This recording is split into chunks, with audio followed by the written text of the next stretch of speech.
Introduction: The Divine Appointment. Stop for a moment. Take your hand off the mouse or the screen. Do not keep scrolling. Do not change the track. You have to understand something crucial before we begin.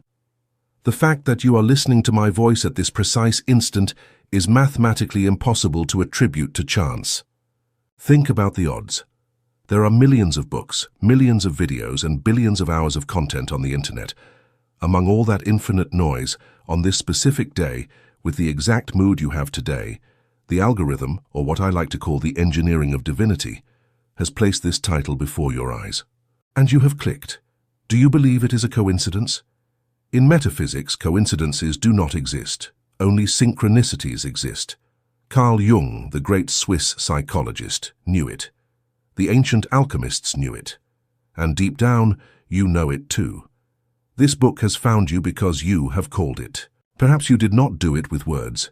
Perhaps you did not say, "I want to listen to this," but your soul has been emitting a frequency, has been sending a radio signal to the universe asking for a change, an answer, a sign, or an exit from the labyrinth in which you find yourself. You have been vibrating at the frequency of the search, and by the law of resonance, the universe has had no choice but to send you this material as a direct response to your request. Therefore, this is not just an audiobook. It is a divine appointment. It is a contracted encounter between your current consciousness and your future potential. If you are here, it is because you are ready. As the old Hermetic proverb says, "When the ear is able to hear, then come the lips to fill them with wisdom." Your ears are ready. Your vibration has opened the door. What you are about to hear next is not empty theory. It is a navigation map to understand the hidden language of reality.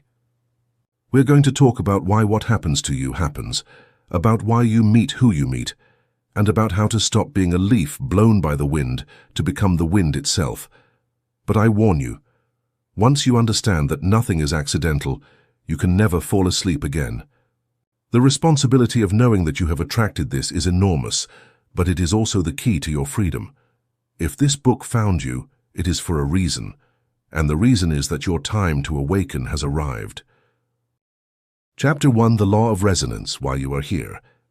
If you want to find the secrets of the universe, think in terms of energy, frequency, and vibration. Nikola Tesla. You do not attract what you want. You attract what you are. Hermetic proverb. Let's start with the obvious. What your rational mind is trying to tell you right now. This is a coincidence. It showed up in my recommendations. A friend sent it to me. I simply clicked. Let me stop you there. In Newton's mechanical universe, where billiard balls collide by inertia, coincidences exist. In the quantum universe in which you actually live, coincidence is a mathematical impossibility. Everything, absolutely everything that enters your field of perception, has been invited by you. This audiobook is not an external object that has collided with you. This audiobook is a response. It is the echo of a shout you gave. It is the materialization of a frequency that you have been emitting during the last months or years. To understand why you are listening to this, and why your life is exactly as it is today, with its debts, its loves, its pains, and its glories, you must understand the mother law of metaphysics, the law of resonance. The physics of the invisible.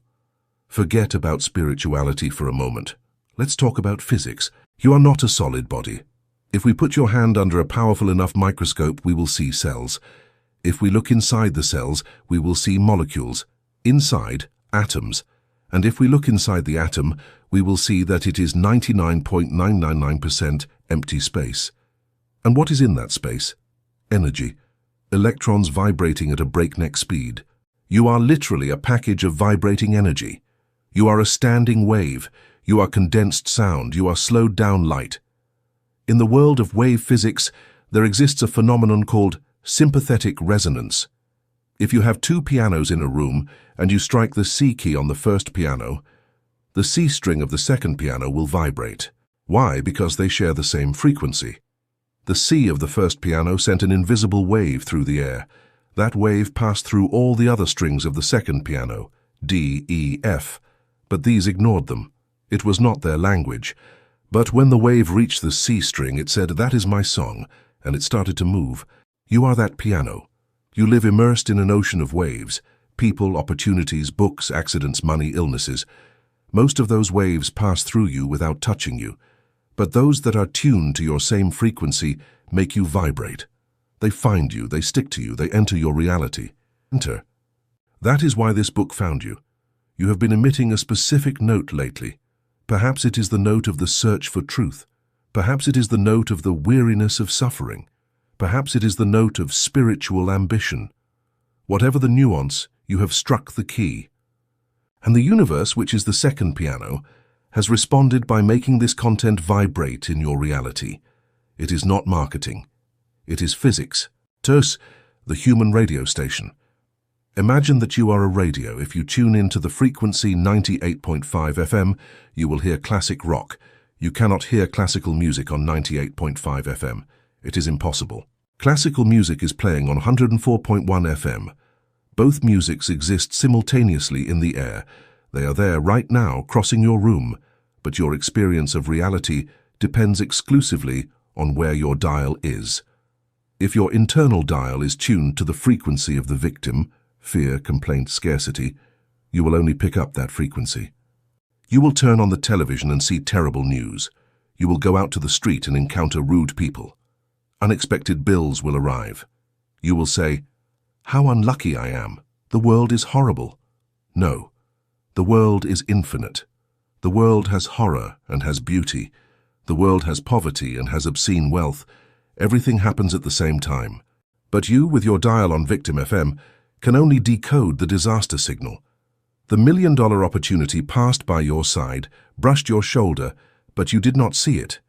You were invisible to it, and it to you, because you vibrated at dissonant frequencies. On the contrary, if you move your dial to opportunity, the world changes.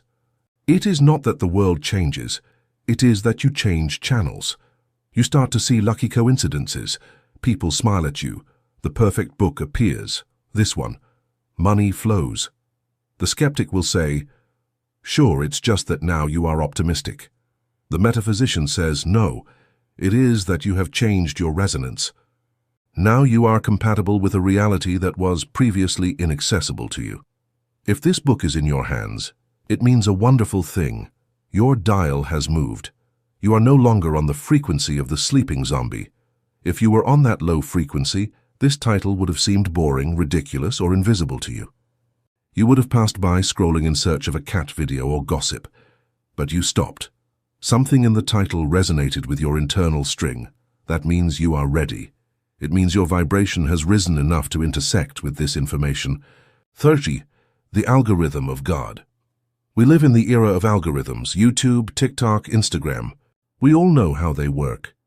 If you spend the day watching cooking videos, the algorithm learns this user likes cooking, and it bombards you with recipes, chefs, and utensils. If suddenly you start watching conspiracy videos, the algorithm changes and shows you UFOs and government secrets. The algorithm does not judge. It does not say cooking is good or conspiracies are bad. The algorithm is a blind mirror. It only gives you more of what you are. The universe works exactly the same. It is the great algorithm. God, or the source, or the quantum field, does not judge. It does not say, "Poor Juan, let's give him money although he feels miserable." No, the divine algorithm says, "Juan is vibrating in fear of not being able to pay the rent. Perfect. Let's send him more situations that make him feel fear of not being able to pay the rent, to confirm his vibration." It is brutal, but it is fair. It is absolute freedom. You have the free will to choose your frequency, and the universe has the mechanical obligation to confirm it with facts. That is why the phrase in the title is literal, "If this book found you." The algorithm of the universe has detected a change in your internal searches. It has noticed that the old answers no longer satisfy you. It has noticed that you are asking deeper questions. And as a response to your new spiritual browsing history, it has recommended this book to you. You are the user. The universe is the server. This book is the content delivered. Verstamun unconscious attraction, the shadow. This is where people get angry with the law of resonance. You will tell me, "Wait a moment. I did not attract my car accident. I did not attract my abusive partner. I wanted love and security." Are you blaming me? I am not blaming you. I am empowering you. But to empower you, you must first understand the dark part of the law. You do not attract what you think conscientiously, the 5%. You attract what you vibrate subconsciously, the 95%. You can spend the day repeating positive affirmations, I am rich, I am loved, but if in the depths of your gut, in your solar plexus, you feel a knot of fear, of unworthiness or of guilt, that is your real emission. The universe does not listen to your words, it feels your vibration. If you have an abandonment trauma from childhood, you are emitting the signal, I am abandonable. And by resonance, you will attract partners who abandon you.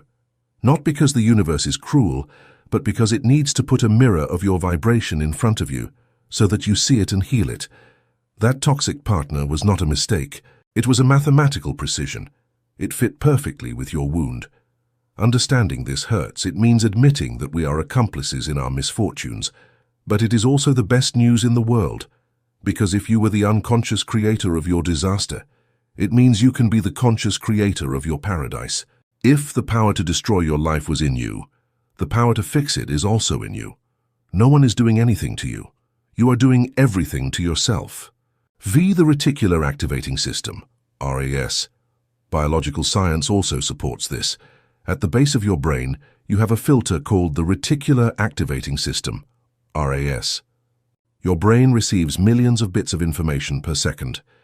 If you processed everything, you would go crazy.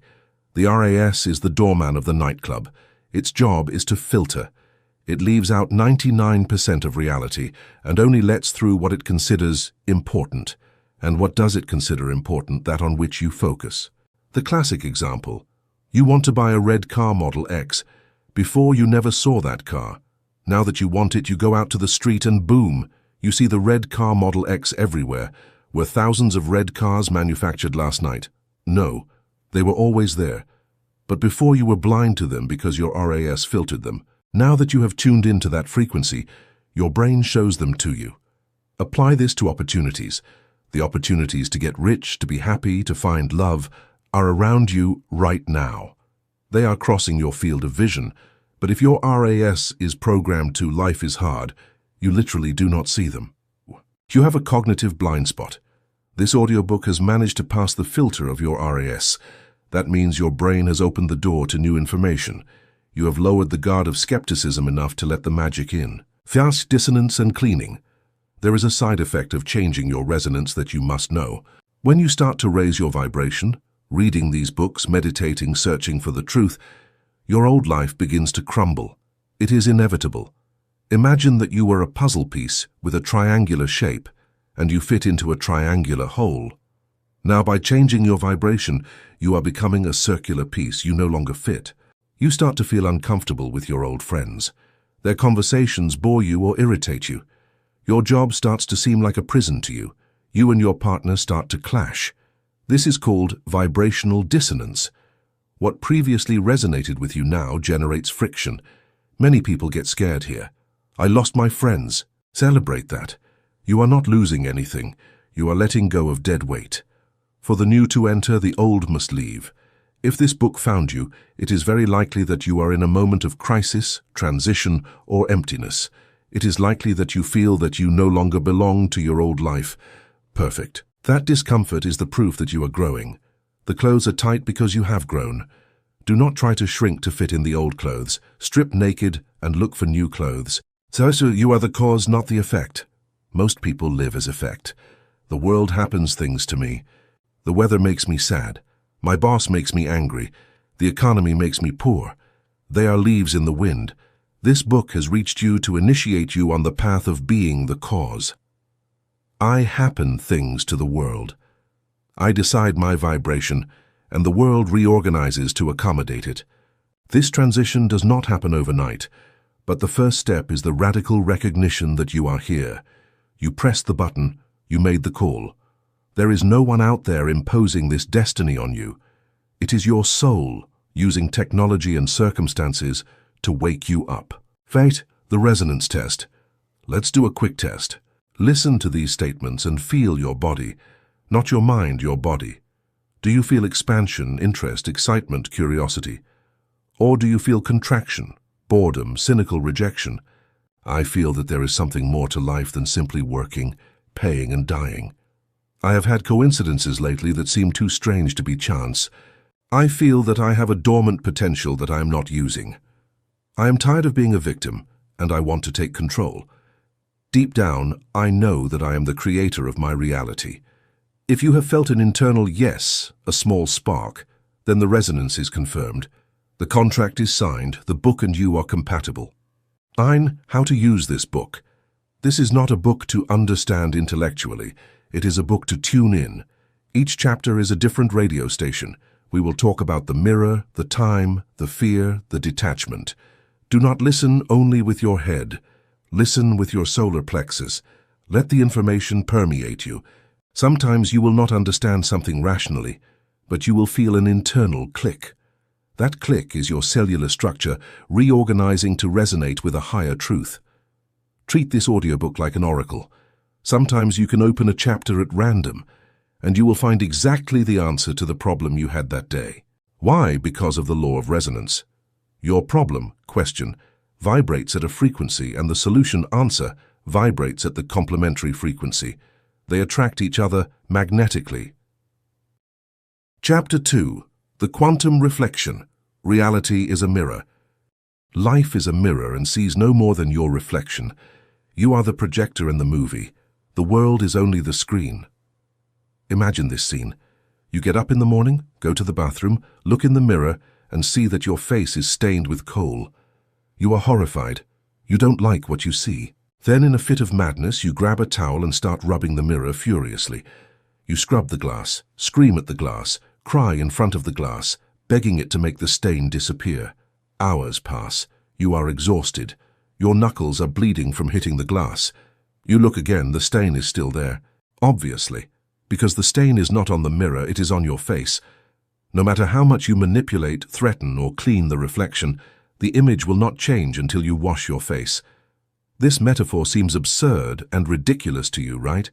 No one would do that in a bathroom. However, this is exactly what 99% of humanity does with their life every day. They try to change their financial situation, the reflection, by working more hours without changing their scarcity mindset, the face. They try to change their relationships, the reflection, by arguing with their partner without changing their own insecurity. They try to change the world by fighting against it. Welcome to the Quantum Reflection. In this chapter, we are going to destroy the biggest illusion you have been sold, the idea that there is an outer world independent of you. It does not exist. What you call reality is a holographic feedback system. It is a 360-degree mirror that surrounds you and returns to you, with mathematical precision, the exact image of your beliefs, your fears, and your dominant vibration. By understanding this, you stop being a victim of circumstances and become the conscious architect of everything that manifests in your field of vision. The illusion of the movie screen. To understand the metaphysics of the mirror, let's use the movie analogy. When you go to the movies, you sit in your seat and look at the screen. If a monster appears in the movie, you get scared. If the hero dies, you cry. But if you are lucid, you know that the screen is blank. The screen has no colors, no stories, no monsters. The screen is neutral. The movie is coming out of a small device behind you, the projector. The light comes out of the projector, passes through a roll of film, your beliefs and subconscious, and is captured on the screen. Your life works the same. The screen. It is the material world, your bank account, your house, your body. It is neutral. It is plastic matter. The projector. It is your consciousness, your mind, your heart, your focus. The movie. They are your internal patterns, what you believe is true about yourself and the world. If your bank account is empty, it is not a problem with the screen, the economy, the government. It is that you have a film roll called scarcity in the projector. While that roll is spinning, you can change screens, change countries, change jobs, but the movie will be projected exactly the same wherever you go. Have you ever noticed that there are people who change partners constantly, but always end up living the same dramas? All men are the same, they say. No, men are different. But your projector is the same, so you turn any man into the actor your movie needs to confirm your script of betrayal or abandonment. People live trying to fix the screen. They shoot at the screen, they scream at the screen. The metaphysical master leaves the screen alone. He turns around, he goes to the projection booth, and he changes the roll of film. And miraculously, the image outside changes on its own. Their reality is neutral, the observer effect. Quantum physics brought us a disturbing discovery, the observer effect. In subatomic experiments, it was shown that light can behave as a particle, solid matter, or as a wave, potential energy, depending exclusively on whether there is someone observing it or not. The observer creates reality by looking at it. Before you judge a situation, that situation is neutral. It is not good or bad, it is raw data. Imagine it starts to rain. Person A, a farmer in a drought, looks at the rain and projects, blessing, money. His reality is euphoria. Person B, a bride getting married outdoors, looks at the rain and projects, disaster. Her reality is depression. It is the same water, it is the same neutral event. But the quantum mirror returns to each one a different reality based on their internal definition. You spend the day labeling neutral things. You are fired from your job. It is a neutral fact, termination of contract. You label, I am a failure. The mirror returns depression to you. Or you label, I am free to start a business. The mirror returns opportunity to you. The mirror has no opinion. The mirror only says, yes. If you say, the world is dangerous, the mirror says, yes it is, here are 3 crime news items to confirm it. If you say the world is kind, the mirror says, yes it is, here is a stranger who helps you. The mirror is a faithful servant who never contradicts you. By mastering your labels, you master the reflection that the world presents to you, choosing to see the hidden potential in every neutral circumstance of your path. Third is the time delay, the trap of density.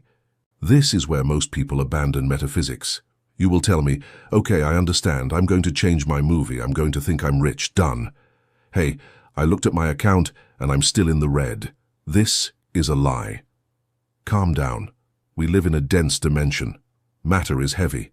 The quantum mirror of 3D reality has hysteresis, delay. Imagine you are on a giant ship. If you turn the rudder, the ship takes time to physically turn due to the inertia of the water. Or look at the stars. The light you see from a star may have left 1,000 years ago. Perhaps the star already died, but you still see its light because it takes time to arrive. Your current reality is a dead star. Your life today, your money today, your body today, is the result of your thoughts and vibrations from 6 months or a year ago. It is old light. It is the echo of your past. If today you start to change your projector, you think of abundance. The screen does not change instantaneously. You have to sustain the new image while the old reality finishes dissolving. This is the valley of the shadow of death, the time between the change of mind and the change of matter. Most people start thinking positively on a Monday. On Wednesday, they see that nothing has changed. They get frustrated and go back to thinking negatively. They interrupt the process. The mirror was starting to turn, but you stopped it. You must learn to ignore the current reflection while you create the new one. So you must walk through your poorhouse feeling rich, knowing that the poverty you see is only the residue of your old self, and that wealth is already on its way, coming down the pipe of time. Ignore the senses. Trust the vision. The manifestation is inevitable if the frequency is held with unwavering faith. For others do not exist, Neville Goddard. This is the most radical and difficult teaching to swallow. Neville Goddard, the great mystic, said, everyone is you pushed out. The people in your life do not have total free will in your reality. They act according to the script that you subconsciously write for them. You assign them roles. If you have a deep insecurity and believe that I am not worthy of love, you will telepathically force your partner to treat you with coldness or to be unfaithful, to confirm your belief. Your partner may be a wonderful person with others, but with you, they become a tyrant. Why? Because you are passing them the script, and they, by resonance, interpret it. This explains why, when you radically change your self-concept, you begin to truly love and respect yourself, the people around you have only two options. 1. They change. Suddenly they treat you with respect without you asking them to. 2. They leave. Since they can no longer play the role of abuser in your new movie of self-esteem, they vibrate out of your reality and disappear. Stop trying to change people. It is exhausting and it is useless. No one changes because you ask them to. They change when you stop needing them in the old way. If you want to be loved, love yourself. If you want to be valued, value yourself. The mirror has no choice. If you smile, the reflection has to smile. It cannot stay serious if you laugh. It is a physical law. By changing the source, you compel the reflection to follow suit without any external effort. Be the mirror of the shadow what you hate. The quantum mirror has a special function, revealing your shadow. Everything that irritates you, infuriates you, or bothers you viscerally about another person is something that is within you. This is called psychological projection. If arrogant people deeply bother you, it is because you have repressed arrogance, or because you would like to be arrogant, have permission to shine, and you don't dare. If lazy people bother you, it is because you have a tyrannical inner judge who does not allow you to rest, and you secretly envy their freedom. The world shows you your repudiated parts. When you point at someone with one finger, there are 3 fingers pointing at you. Every time you have a strong emotional reaction towards someone, stop. Do not look at the other. Look at yourself. Question: what part of me is resonating with this? Where am I like this, or where do I forbid myself to be like this? The enemy is your greatest teacher. He is showing you exactly where you have pending work. Thank him in silence for revealing your shadow to you and work on yourself. When you heal that within you, the person stops bothering you, or simply, they stop appearing. The messenger leaves when the message is delivered now. 5. Combing the mirror, the madness of materialism. Let's go back to the image from the beginning. Trying to change the world by manipulating matter is combing the mirror. It is the hard way. It is the way of suffering. It is trying to get rich by working 16 hours a day with a poor mindset. You will end up sick and poor. It is trying to be loved by begging for attention. You will end up alone and humiliated. The way of the metaphysician is inspired action. First, you change the frequency, the being. You feel rich. You give thanks for what you have. You feel the abundance. From that vibration, an idea comes to you, an inspiration. Why don't I call such and so person? Why don't I launch this product? You act on that idea, and that action, born of alignment, produces massive results with little effort. That is flowing. The other is forcing. When you force, you are fighting the mirror. The mirror is hard. You will break your hand. Sales, how to hack the reflection, instructions for use. So how do we apply this on any given Tuesday? 1. The mental diet. If reality is what you eat, perceive, stop eating junk. Stop watching news that scares you. Stop talking about your illnesses. Stop hanging out with people who complain. You are protecting your projector today. If you put junk in the projector, junk will come out on the screen. 2. Act as if. Fake it till you make it. Cheat the mirror. The mirror doesn't know if you're really rich or if you're faking it. It only reflects your vibration. If you dress, walk, and talk like a successful person, the mirror begins to get confused. Wait, this guy vibrates like a rich person. I have to send him wealth to match the image. And the universe begins to pull strings to validate your performance. Be the character you want to see reflected. 3. Ignore the how. Focus on the what. Your job is to define what you want to see in the mirror. I want to see myself healthy. The job of the mirror universe is to define how it will do it. A new doctor, a diet book, a spontaneous healing.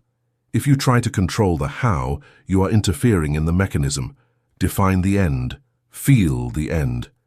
Let the mirror organize the means for the manifestation. Fate, the rearview mirror, guilt. Many use the mirror to torture themselves. They look back. If I hadn't done that, if I had studied something else. The rearview mirror is small for a reason. You are not going in that direction. Understand this. The you of the past who made mistakes did so with the level of consciousness they had then. It was another movie. You cannot judge your old movie with your new projector. Guilt is a terrible vibration. Guilt seeks punishment. If you feel guilty, the quantum mirror will say, "Ah, you want punishment? Here is a fine, a stubbed toe, a loss." Forgive yourself. Not for morality, but for pragmatic intelligence. Forgiving yourself is cleaning the projector lens so that tomorrow's movie is not stained by yesterday's. By releasing the past, you free up the energy necessary to project a brilliant future, ensuring that your current vibration is not anchored to the regrets of a version of yourself that no longer exists now. Try to the reality test. From today on, play with the mirror. Do small tests. Wake up tomorrow and say, "Today I am going to project kindness. I am going to imagine that everyone wants to help me." Go out to the street with that certainty. Maintain the internal smile and observe. Observe how traffic flows better today now. How the waiter gives you a free coffee. How someone holds the door for you. They are small glitches in the matrix that confirm to you that the remote control works. When you verify that it works with small things, coffees, traffic lights, smiles, dare with the big ones, money, health, love. The mechanism is the same. Only your resistance to believing it is possible changes. For the mirror, reflecting a button is as easy as reflecting a castle. The effort is the same, 0. By consistently applying these principles, you become a master of your own reflection and a sovereign creator of your life now. Chapter 3. The language of the universe, synchronicities and signs. The universe is always speaking to us, but it does not use words. It speaks in the language of the event, of the number, of the fortuitous encounter, and of the symbol. The illiterate of the 21st century will not be the one who cannot read or write, but the one who cannot interpret the signs that life places on their path. You are thinking of an old friend you haven't seen in years. Suddenly the phone rings, it's him. You are hesitating whether to accept a new job. You go out to the street and see a giant truck with the company logo. Then you turn on the radio and the song says, "Go for it." You look at the clock, 11:11, it's happening today now. Are you going crazy? Is it a conspiracy? Or is the fabric of reality much more intelligent and communicative than you have been taught? Welcome to the language of the universe. Most people walk through life as if they were in a dark and silent room, stumbling over furniture. The metaphysician knows the room is lit right now. The universe is not a mute and distant entity. It is a living, conscious and conversational system. The problem is that you expect it to speak in your native language. You expect a voice of thunder to descend from the sky and say, "Accept the job. It will go well." That almost never happens. It speaks in symbols today now. In this chapter, we are going to teach you the grammar of this sacred language so that you stop walking blindly and start having a fluid dialogue with your destiny. By learning these codes, you align your personal will with the cosmic flow, transforming every coincidence into a roadmap for your higher evolution now. What is a synchronicity? Carl Jung and the Scarab. The term synchronicity was coined by Carl Jung to describe a meaningful coincidence. It is when an internal event, a thought, a dream, an emotion, coincides with an external event without an apparent logical cause, but with deep meaning for the person. It is a bridge between the mind and the world today now. The classic story is this. Jung was treating a very rational, rigid and difficult patient. One day she was telling him a dream in which she was given a gold scarab. Just at that moment, Jung heard a soft tap on the office window. He got up, opened the window and caught an insect that had just hit the glass right now. It was a Cetonia aurata beetle, the closest thing to a gold scarab found in those latitudes. Jung threw the beetle to the woman and said, "Here is your scarab." That event broke her rational rigidity. Her logical mind collapsed and she could begin her healing. That is a synchronicity. It is a wink from the universe now. It is the matrix telling you, "I am listening to you. We are connected. You are not alone." Synchronicities usually occur in moments of change, crisis, or spiritual awakening. They are confirmations that you are in the flow. When your vibration rises, synchronicities increase. When you are disconnected, they disappear today now. As repeated numbers, the binary code of God. Let's talk about the elephant in the room. 1111, 222, 353, 444. Why do so many people see these numbers constantly? Is it just suggestion? In sacred numerology and metaphysics, numbers are vibrations. Seeing repeated numbers is like seeing a glitch in the matrix or a sign of alignment in your life today now. 1111, the awakening. It is the activation code. It means an energetic portal is open. Your thoughts are manifesting at great speed. It is a reminder. Wake up. Pay attention to what you are thinking right now. 222, balance. Everything is fine. Keep planting seeds, have patience, trust the process now. 33, the masters. You are not alone. Your higher self or guides are with you. It is a number of protection. 444, foundations. You are building something solid. It is a sign of support. 555, change. A sudden change is approaching. Prepare. It is transformation. 666, matter. You are too focused on the material now. 777, luck, magic. You are on a streak. You are aligned with your divine purpose.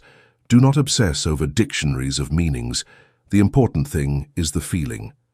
When you see an 1111, do you feel a small shiver or a sense of magic?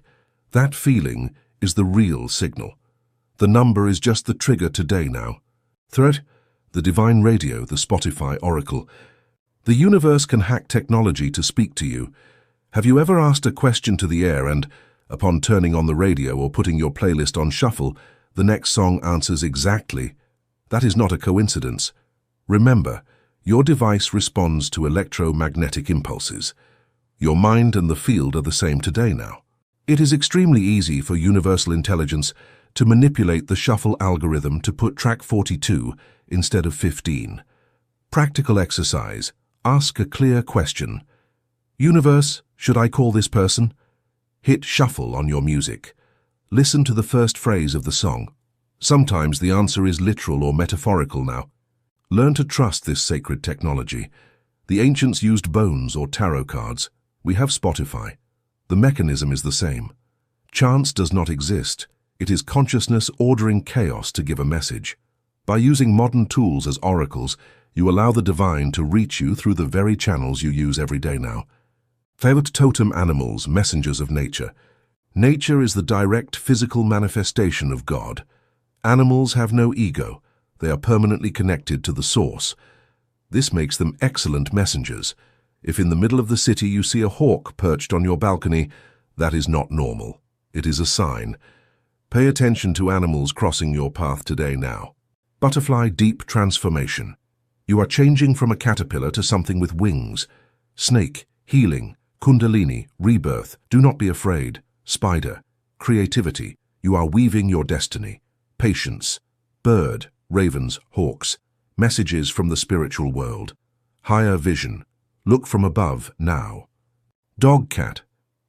If a stray animal approaches you insistently, it is bringing you love or protection. When it happens, do not dismiss it. Ask yourself, what was I thinking exactly when the animal appeared? What is its medicine? If you are obsessed with details and an eagle appears, the signal is elevate and look at the whole now. Listening to strangers, drunken angels. Sometimes the universe uses people as temporary puppets to deliver a message to you. You are on the bus, worried about money. Two people behind you are talking. Suddenly, one says clearly, "Don't worry, the money always arrives at the end." He is telling his friend, but he is telling you. You feel the impact now. That is a sign. The universe is very efficient. It will not descend an angel with wings if it can use a drunk on the corner or a lady in the supermarket line to tell you the exact phrase you need to hear. Keep your ears open. When you are in receiver mode, everyone is a potential oracle for your path today now. Fragments of conversations, billboards, graffiti on the wall. If a phrase jumps at your sight or hearing and resonates emotionally, pick it up. It is for you. By remaining alert to the casual words of the world, you realize that the divine is constantly whispering guidance through the voices of everyone around you now. As physical symptoms, the body does not lie. Your body is the most sensitive antenna you possess. The body receives the signal before the brain. We call this somatic intuition. The contraction. You are facing a decision. You feel a knot in your stomach. Your shoulders close. Signal. No, danger. Do not go that way, even if it seems like a good idea today now. The expansion. You feel lightness, you feel heat in your chest, you feel excitement or a pleasant tingling. Signal, yes, green light. Go ahead. Sometimes the universe stops you physically.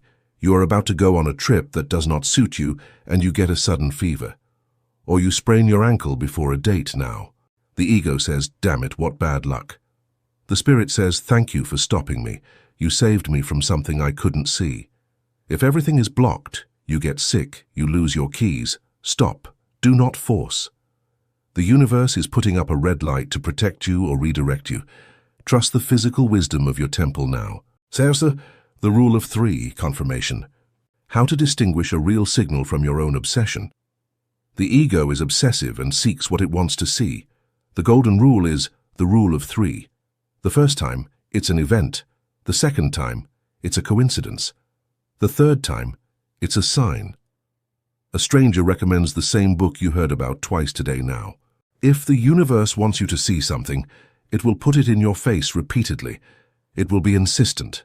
If you see the same name, place, or concept 3 times in a short period from unrelated sources, pay attention.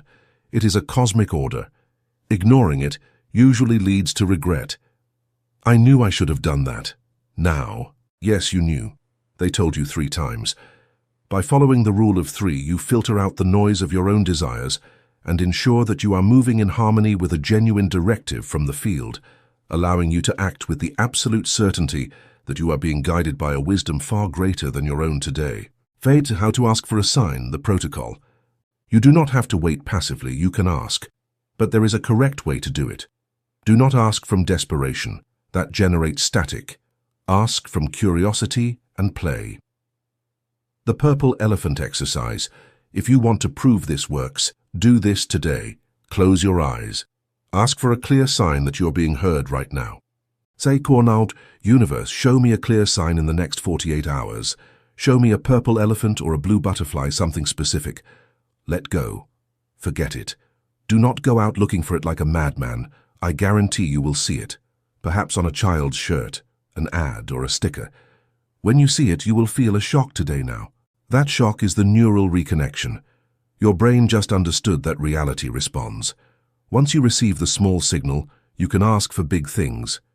Universe, if this job is for me, let them call me before Friday. If not, I'll let it go. Putting clear conditions is very useful. The universe loves clarity now. Just in discernment, do not become paranoid. An important warning. There is a thin line between magical awareness and paranoia, apophenia. Not everything is a sign. Sometimes a cigar is just a cigar. If you obsess over every plate, cloud, and word the waiter says, you will go crazy and become paralyzed. I can't leave because I saw a gray cloud. That is fear now. How to differentiate? The true sign comes with peace and clarity. It feels like an aha, it is light. Paranoia comes with anxiety and confusion. It feels heavy and urgent. If you have to force the meaning, well, I saw a blackbird, which looks like an eagle, then it is not a sign today in your life now. Real signs hit you. They are obvious. They do not require forensic analysis. If you doubt, it is not a sign. The real sign is unmistakable. By maintaining a grounded and observant mind, you learn to distinguish the profound whispers of the universe from the chaotic chatter of your own fearful imagination right now. Hex the breadcrumbs, step-by-step navigation. The universe rarely gives you the full map. You want to see the whole path from point A to Z. The universe does not work that way. It works like a GPS in the fog. You can only see the next 10 meters. The universe gives you breadcrumbs. It gives you a sign for step 1, call John. You call John today now. Then, and only then, the sign for step 2 appears. John invites you to a party. You go. Step 3. You meet Anna. Step 4. Anna offers you the business of your life. If you had asked to see step 4 from the start, you wouldn't have understood. Your job is to trust the breadcrumb in front of you now. Follow the immediate clue. Do what excites you today. Trust that this small signal will lead you to the next and the next until you reach the destination. This is called living in the miracle zone. By focusing only on the current step, you eliminate the anxiety of the future and move with perfect flow now. Time when the sign is wait or no. Sometimes we ask for signs to confirm what our ego wants. You want to go back to your toxic ex. You ask for a sign, nothing happens. Silence. Or you see danger signs. But your ego manipulates reality. Ah, I didn't see a danger sign. That means everything is fine. Do not deceive yourself today now. Silence is also an answer. If you ask and nothing happens, the answer is not yet, or it is not necessary for you to know now. If you find constant obstacles, the door won't open, the email bounces, the sign is a giant neon no. We call this divine redirection. It is protecting you right now today. An obstacle is not something that prevents you from reaching your destination. It is something that prevents you from falling off a cliff. Appreciate the closed door as much as the open one. That closed door is protecting you. By accepting the no of the universe, you save yourself from unnecessary suffering now. Chapter 4. The Invisible Plot, the Red Thread of Fate. An invisible red thread connects those who are destined to meet, regardless of time, place, or circumstances. The thread may stretch or tangle, but it will never break. Eastern legend. Look around you. You see people. You see the bus driver. You see your boss. You see your partner. You see that stranger who crossed your path today. Your physical eyes tell you that you are separate islands, independent bodies moving through space in a random way. Your physical eyes lie to you. If you could see with spiritual vision or energetic X-ray vision, what you would see would take your breath away. You would see that there are no empty spaces between people right now today. You would see a luminous, intricate, and perfect network of threads connecting heart to heart, plexus to plexus. You would see that the stranger who smiled at you today did not do it by chance. They did it because an invisible thread vibrated and forced them to look at you to give you a microdose of hope that you needed in your life now. You would see that the person who broke your heart 5 years ago was not a random villain. They were an actor hired by your own soul to teach you to love yourself. Welcome to the Invisible Plot. In this chapter, we are going to discover the social engineering of fate. We will understand that your contact list is a map of sacred coordinates now. No one enters your life without an invitation. No one leaves without having delivered their message. Every encounter, however brief, is a cosmic appointment.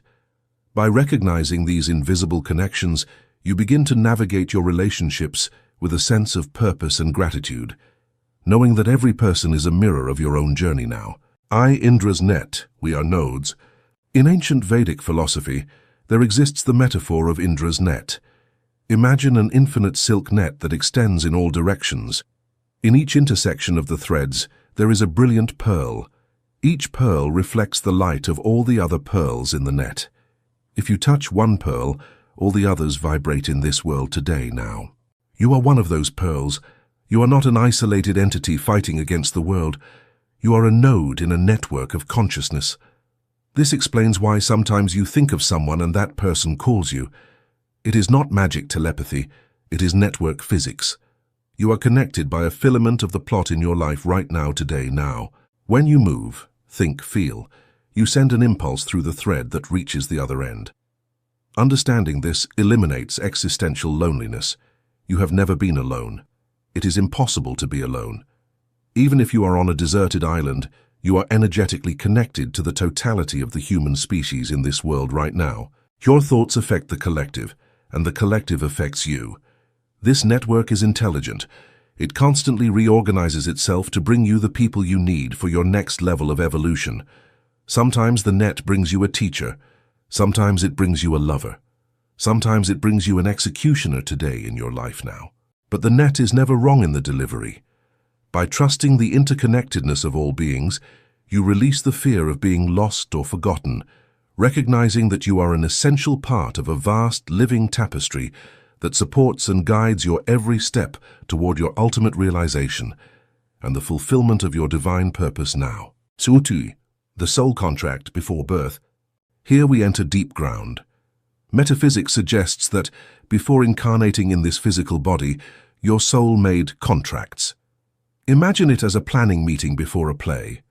You said, "In this life, I want to learn about forgiveness. Another soul, a spiritual friend, raised their hand and said, "I will help you in your life today now. I will go down to earth and betray you. I will do something terrible to you so that you have the opportunity to learn what real forgiveness is." You said, "Thank you. It will be difficult, but we will do it." And then you both were born, forgot the agreement, the veil of oblivion, and met in physical life today in your world now. That person betrays you. You suffer, you hate them, but at a soul level they are fulfilling their promise. They are playing the role of villain so that you can play the role of hero who forgives. This radically changes your vision of resentment. That absent father, that scamming partner, that toxic ex-partner today in your life now. What if they are not your enemies? What if they are your spiritual trainers? A weight trainer puts resistance on you, makes you sweat, makes your muscles ache. If you didn't know it was training, you would think the trainer hates you. They are putting weight on me to crush me. No, they put weight on you to strengthen you now. Difficult relationships are the gym of the soul. If you look back, you will see that your greatest leaps in growth came after your greatest relational pains. That person pushed you off the cliff so that you were forced to grow wings. Honor their role. And then, if necessary, let them go.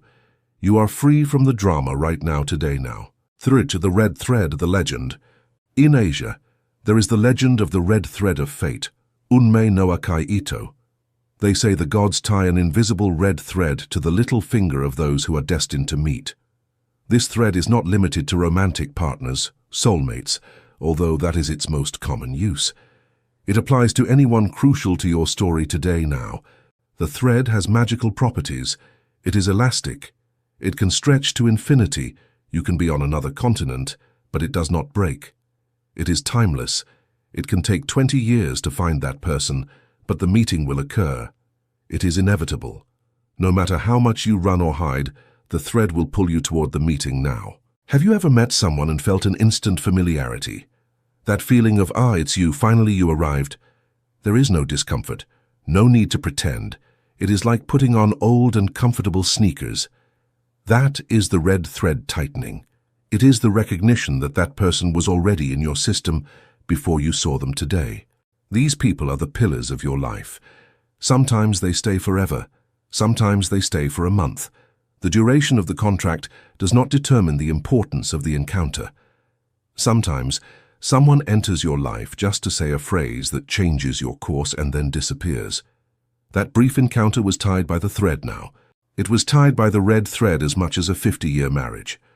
By acknowledging the power of these predestined connections, you allow yourself to be guided by the pull of the thread, moving toward the people and experiences that are essential for your soul's journey and the manifestation of your highest potential in this lifetime now. Fractal encounters, the repetitive pattern.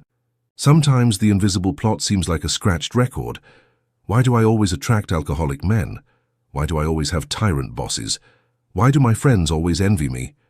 If the universe sends you the same type of person over and over again, with different faces and names, it is not bad luck today in your life now.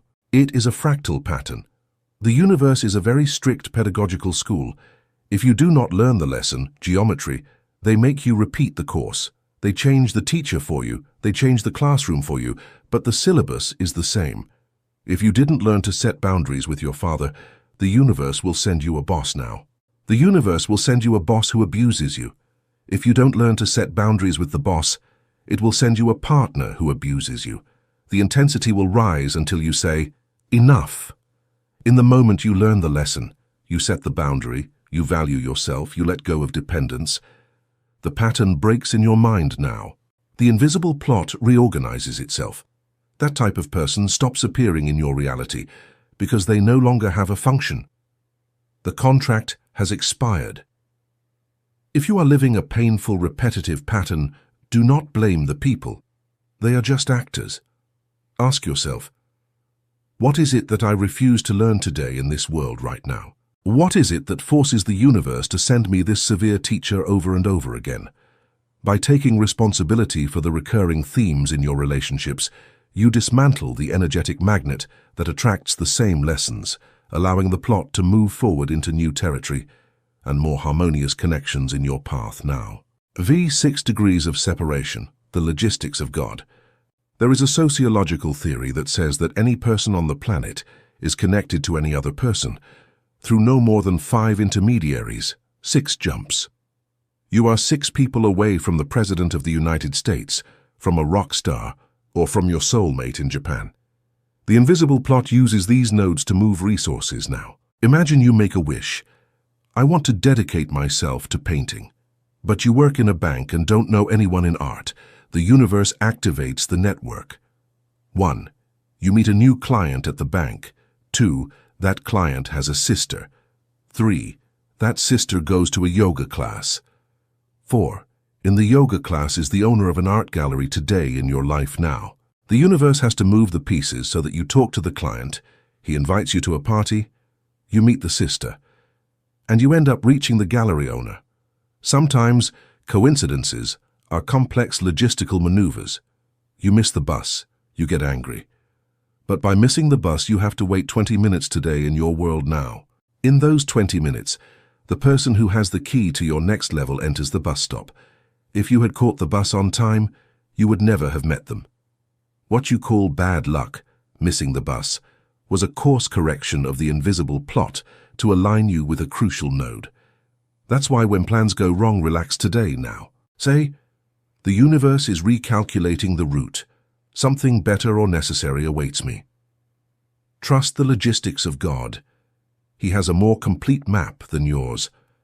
By letting go of the need to control the how, you allow the divine architect to arrange the most perfect and surprising pathways to the fulfillment of your deepest desires now. Thaise, your soul tribe, the chosen family. Not everyone in the network has the same resonance with you. There is a select group of souls who vibrate at your exact same frequency. We call them your soul tribe or soul family. They are not usually your biological family, although they can be. They are those people who speak your language without words in this world now. With them, you don't have to explain yourself. They understand your jokes, they understand your pain, they understand your madness. Being with them recharges your energy instead of draining you. Finding your tribe is essential for awakening. A coal ember, if you take it out of the fire and put it alone, goes out today in your life now. If you put it next to other burning embers, it burns with strength. You are the ember. If you are surrounded by people who vibrate low, complaints, fear, materialism, you will go out. It is a physical law. You need to look for your tribe. How? By emitting your true signal. Chapter 1. Be authentic to attract them right now today. If you like metaphysics, say it. If you like art, do it. By being authentic, you turn on your light, and your tribe will see you from afar and approach. Falsehood repels your tribe. If you pretend to be who you are not to fit in with normal people, your tribe will not be able to find you because you have the costume on now. Be weird. Be you. And the weird ones like you will appear. By radiating your unique frequency without apology, you act as a beacon that draws your soul family out of the crowd, creating a powerful circle of support and shared vision that accelerates your individual and collective evolution in this physical reality today now. 7. Cutting ties versus untying knots. In modern spirituality, there is much talk of cutting ties with toxic people, visualizing scissors and cutting the energetic cord. Sometimes it is necessary, but there is a nuance. If you cut a tie with rage, you have not cut it. Hate is a tie as strong as love. If you hate your ex, you are still tied to them now. You keep giving them your energy. The invisible plot remains tense. True liberation is not cutting, it is untying.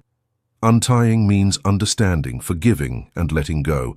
It means looking at that person and saying, I understand the role you played. Thank you for the lesson. I free you from the obligation to hurt me now. And I free myself from the obligation to suffer for you. The contract has ended. When you do this from a real neutrality, the thread dissolves. The person disappears from your life, or stays, but stops affecting you. They become irrelevant. You become transparent to them. As long as there is strong reaction, there is karma today. When there is compassionate indifference, detachment, the karma is resolved. By untying the energetic knots of the past, you reclaim the power and attention you once lost to conflict, allowing your soul to move into the future with a lightness and peace that can only come from complete and total forgiveness of all now. Theosa, the mirror effect in relationships, the law of projection. We already saw the mirror in Chapter 2, but in relationships is where it hurts the most. The invisible plot works as a system of mirrors. If you are deeply insecure, the plot will connect you with someone jealous. Why? Because his jealousy reflects your insecurity. They are two sides of the same coin, fear today now. If you are a savior, you want to fix people, the plot will connect you with victims and broken people. You fit like key and lock, but that relationship will be painful. To break the dynamic, one of the two must change their shape. If you stop being a savior and focus on yourself, the victim will have two options now. Mature and stop being a victim. 2. Go find another savior who wants to play their game. Either way, you are free. No one can play a game with you if you refuse to move a piece, to change the people around you. Do not try to change them. Change your role in the play, change your frequency in this world right now. By shifting your own internal state, you fundamentally alter the energetic resonance of your interactions, forcing the invisible plot to either upgrade your existing relationships or dissolve them in favor of new connections that reflect your transformed self and your higher level of consciousness in the world today now. Thus, activating magnetism. How to attract love partners. Many ask, if the red thread exists, why am I still alone? Where is my partner? The thread exists, but you can have it tangled or untensioned. You are blocking the meeting. How? By looking from lack. If you scream, I need someone, you emit a vibration of I don't have. The plot responds now. The plot responds by giving you more loneliness, occupying the space. If your life is full of people who don't fill you, there is no space for new people to enter. The universe abhors a vacuum, but if the glass is full of dirty water, it cannot pour wine. You have to empty first. Let go of lukewarm relationships now. Let go of lukewarm relations to leave space for hot relations. Being the wrong person. We want to attract a king or a queen, but we behave like beggars. The law of resonance is clear. Like attracts like. If you want a stable partner, become a stable person, or at least vibrate in it. You are the source today now. Do not look for the right person. Be the right person. And the thread will tighten automatically.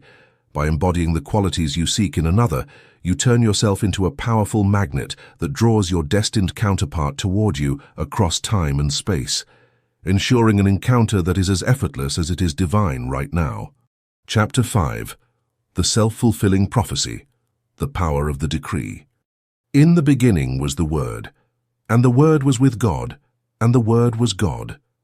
Nothing that has been made was made without him. John 1:1. Abracadabra. Ancient Aramaic phrase meaning, I create as I speak.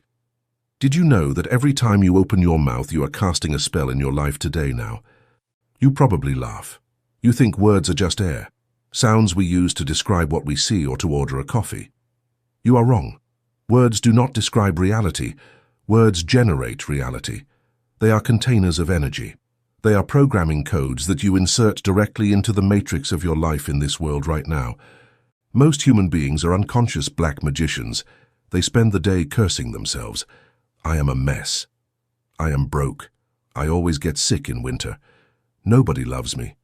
And then, when reality faithfully obeys their orders and brings them disaster, ruin, illness, and loneliness, they say, see, I was right today now. You were not right. You had a prophecy, and you fulfilled it. Welcome to the power of the decree. In this chapter, we are going to audit your language. We are going to discover that your mouth is the rudder of your ship. If your ship is heading toward the rocks, it is because you, the captain, are shouting orders right now. It's time to learn the language of creation. It's time to stop talking about your problems and start talking to your problems. By changing your vocabulary, you change the direction of your life, steering your ship away from the storms and toward the calm waters of manifestation and success in this world today now. The physics of sound, cymatics. Before entering the mystical, let's look at science. There is a field of study called cymatics.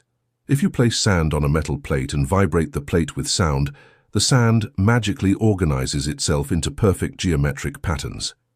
If you change the sound, the frequency, The sound pattern changes instantly today now. Sound moves matter. Sound organizes form. Your body is 70% water. Water is highly programmable by vibration, as Dr. Masaru Emoto demonstrated. When you say a word, that vibration travels through your body, water, and through the air, field. If you say hate, the molecular structure of your body reacts with chaos right now. If you say love or gratitude, the structure harmonizes dopamine, oxytocin. But it goes beyond your body. Your words are waves that leave you and travel toward the invisible plot, Chapter 4. They are instructions. The universe is a quantum soup of possibilities. It is waiting for an order to collapse into a fact today. Your word is that order. God said, "Let there be light," and light was made. You are made in the image and likeness of the Creator. Your word has the same power, only on a different scale and with a time delay, due to the density of matter. But the mechanism is identical: declaration, manifestation in your life now. Here's the master code: I am. The two most powerful words in the universe in any language are I am or I exist. Why? Because I am is an invocation of identity. It is the name of God. I am that I am. When you say I am, you are putting the label of divinity on what comes next. You are merging your essence with a quality today now. The universe takes everything you say after I am as an absolute and literal order. If you say I am clumsy, the universe says, heard, granted. Let his keys drop. Let him trip. Let his file be deleted. He has decreed clumsiness. If you say, I am poor, the universe says, done. Let's block that business opportunity now. If you say, I am tired, you are decreeing fatigue. Your cells obey and lower the energy. Observe how people talk. I'm fed up. I'm a mess with women. I'm old. They are using the name of God in vain. They are using the creative power to destroy their own temple. From today on, you are forbidden to use I am negatively now, even if it is true at the moment. If you are sick, do not say I am sick. Say I am going through a healing process. Disconnect yourself from the identity. Use I am only for what you want to be. I am health. I am abundance. I am magnetic. Even if it feels ridiculous at first, you are reprogramming the matrix today. That is it. The subconscious is a literal genius.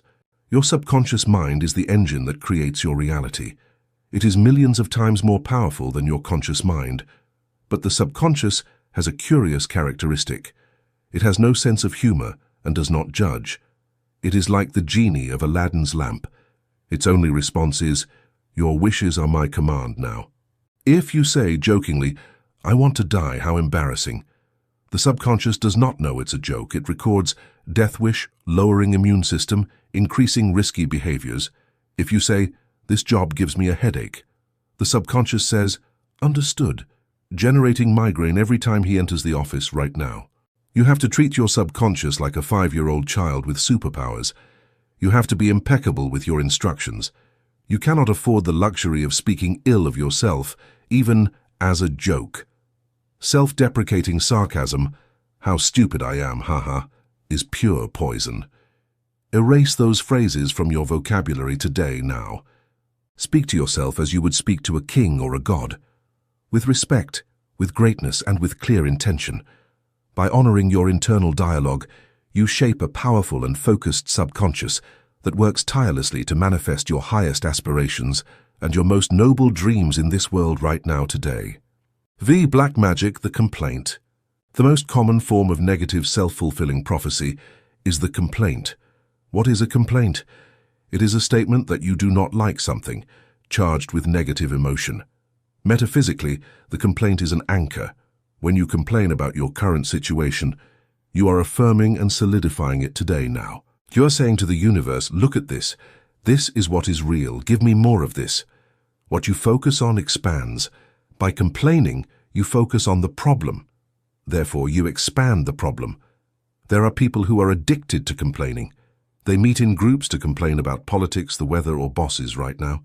They are covens of unconscious black magic. They are using their collective energy to perpetuate exactly the situations they say they hate. If you want to change your life, do a fast of complaints. Try this. 7 days without a single verbal complaint. If something hurts, take a pill, but do not tell 10 people today now. If the weather is bad, take an umbrella, but do not say, "What disgusting rain." If you manage to do this, you will see miracles. Your energy, which previously leaked through the wound of the complaint, now accumulates and begins to manifest solutions.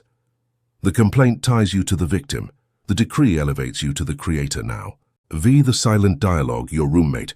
Not only does what you say out loud matter, what you say to yourself in silence matters. You have a roommate in your head who never shuts up. That internal dialogue is a continuous prayer. If you are smiling at someone, but inside you think, "I don't trust him," the universe hears the thought, not the smile today now. Thought is the electrical signal. Emotion is the magnetic signal. Your internal dialogue is usually a recording of your parents or society. You are not enough.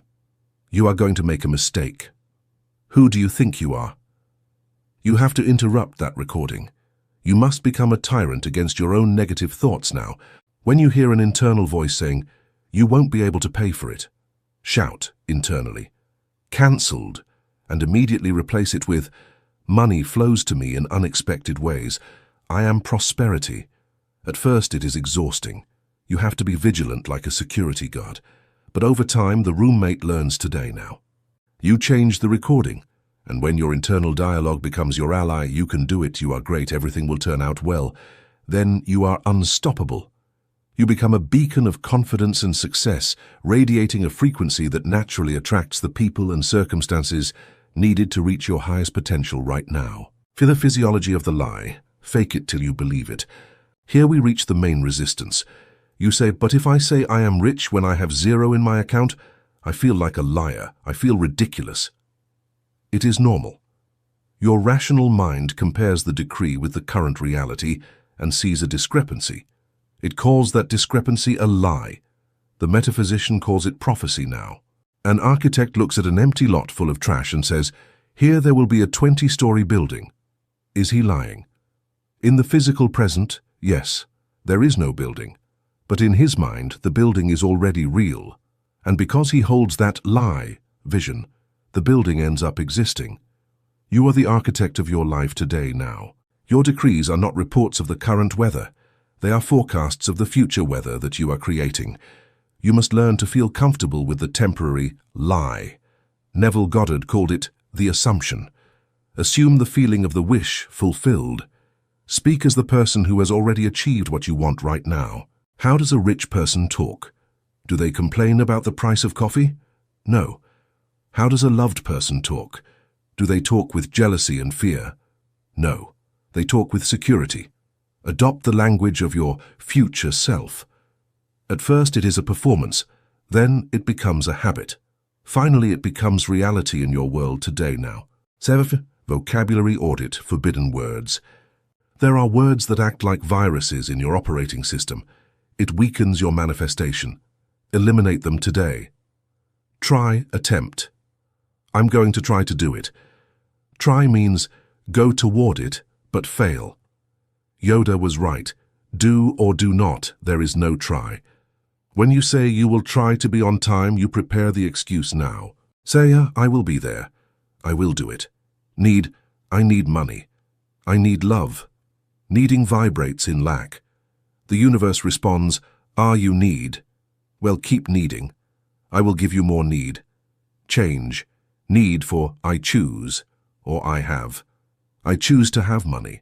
Or better yet, thank in advance, "Thank you for the money coming now." Hope. I wish. I hope it turns out well. Hoping implies doubt. It implies that you are not in control. It puts power outside. Say, "I trust," or "I know." I know it will turn out well. But, I love you, but. The but erases everything you said before. It is a negator. Replace it with and. It opens possibilities today, little by little. I'm getting out little by little. It is a decree of slowness. You are asking the universe to put on brakes. Say, step by step, steady progress, or, in a quantum way, fast progress. By refining your speech, you remove the hidden obstacles to your success and accelerate the arrival of your desires now. Wait, the time delay, the safety cushion. Imagine if every word you said manifested instantly. You say, I am starving. Boom, dead. You say, I want to kill myself for what I did. Boom, dead. You say, I wish an elephant would appear here. Boom, house destroyed. It would be chaos. You wouldn't survive a single day. Fortunately, we live in a dimension with time now. Time acts as a buffer. Your words are seeds. They take time to germinate. This is a safety measure. It gives you time to repent and cancel the order. If you have a negative thought, this is going to turn out badly. Do not be afraid. It does not manifest instantly. You have room for maneuver right now, today now. If you immediately correct it, no, cancelled, it will turn out well.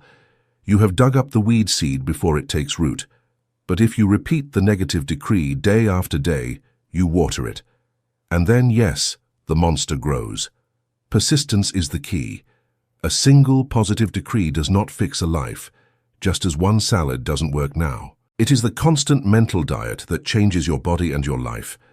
By being mindful of your long-term verbal patterns, you ensure that you are only planting seeds of success, joy, and abundance, which will eventually grow into a magnificent reality that reflects the highest intentions of your conscious spirit today now.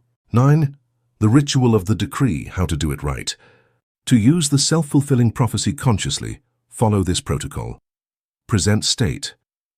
The decree must be in the present. Not, I will be rich. That is future, and the future never arrives. Say, I am rich, or I am in the process of getting rich. Positive. The subconscious does not understand no today now. If you say, I don't want to be fat, the subconscious hears, I want nay fat, and it makes you hungry. Say, I have a healthy weight. Focus on what you want, not what you want to avoid. Emotion. The word is the code, the emotion is the send signal. Repeating like a parrot is useless. You have to feel it now. If you say, I am happy with a bitter face, it doesn't work. You have to generate the emotion of happiness first, and then release the word on that emotional wave. Gratitude. The most powerful decree is thankfulness, because it implies you have already received. Thank you, universe, for this new job right now, today now. This is pure faith. It is the signing of the contract.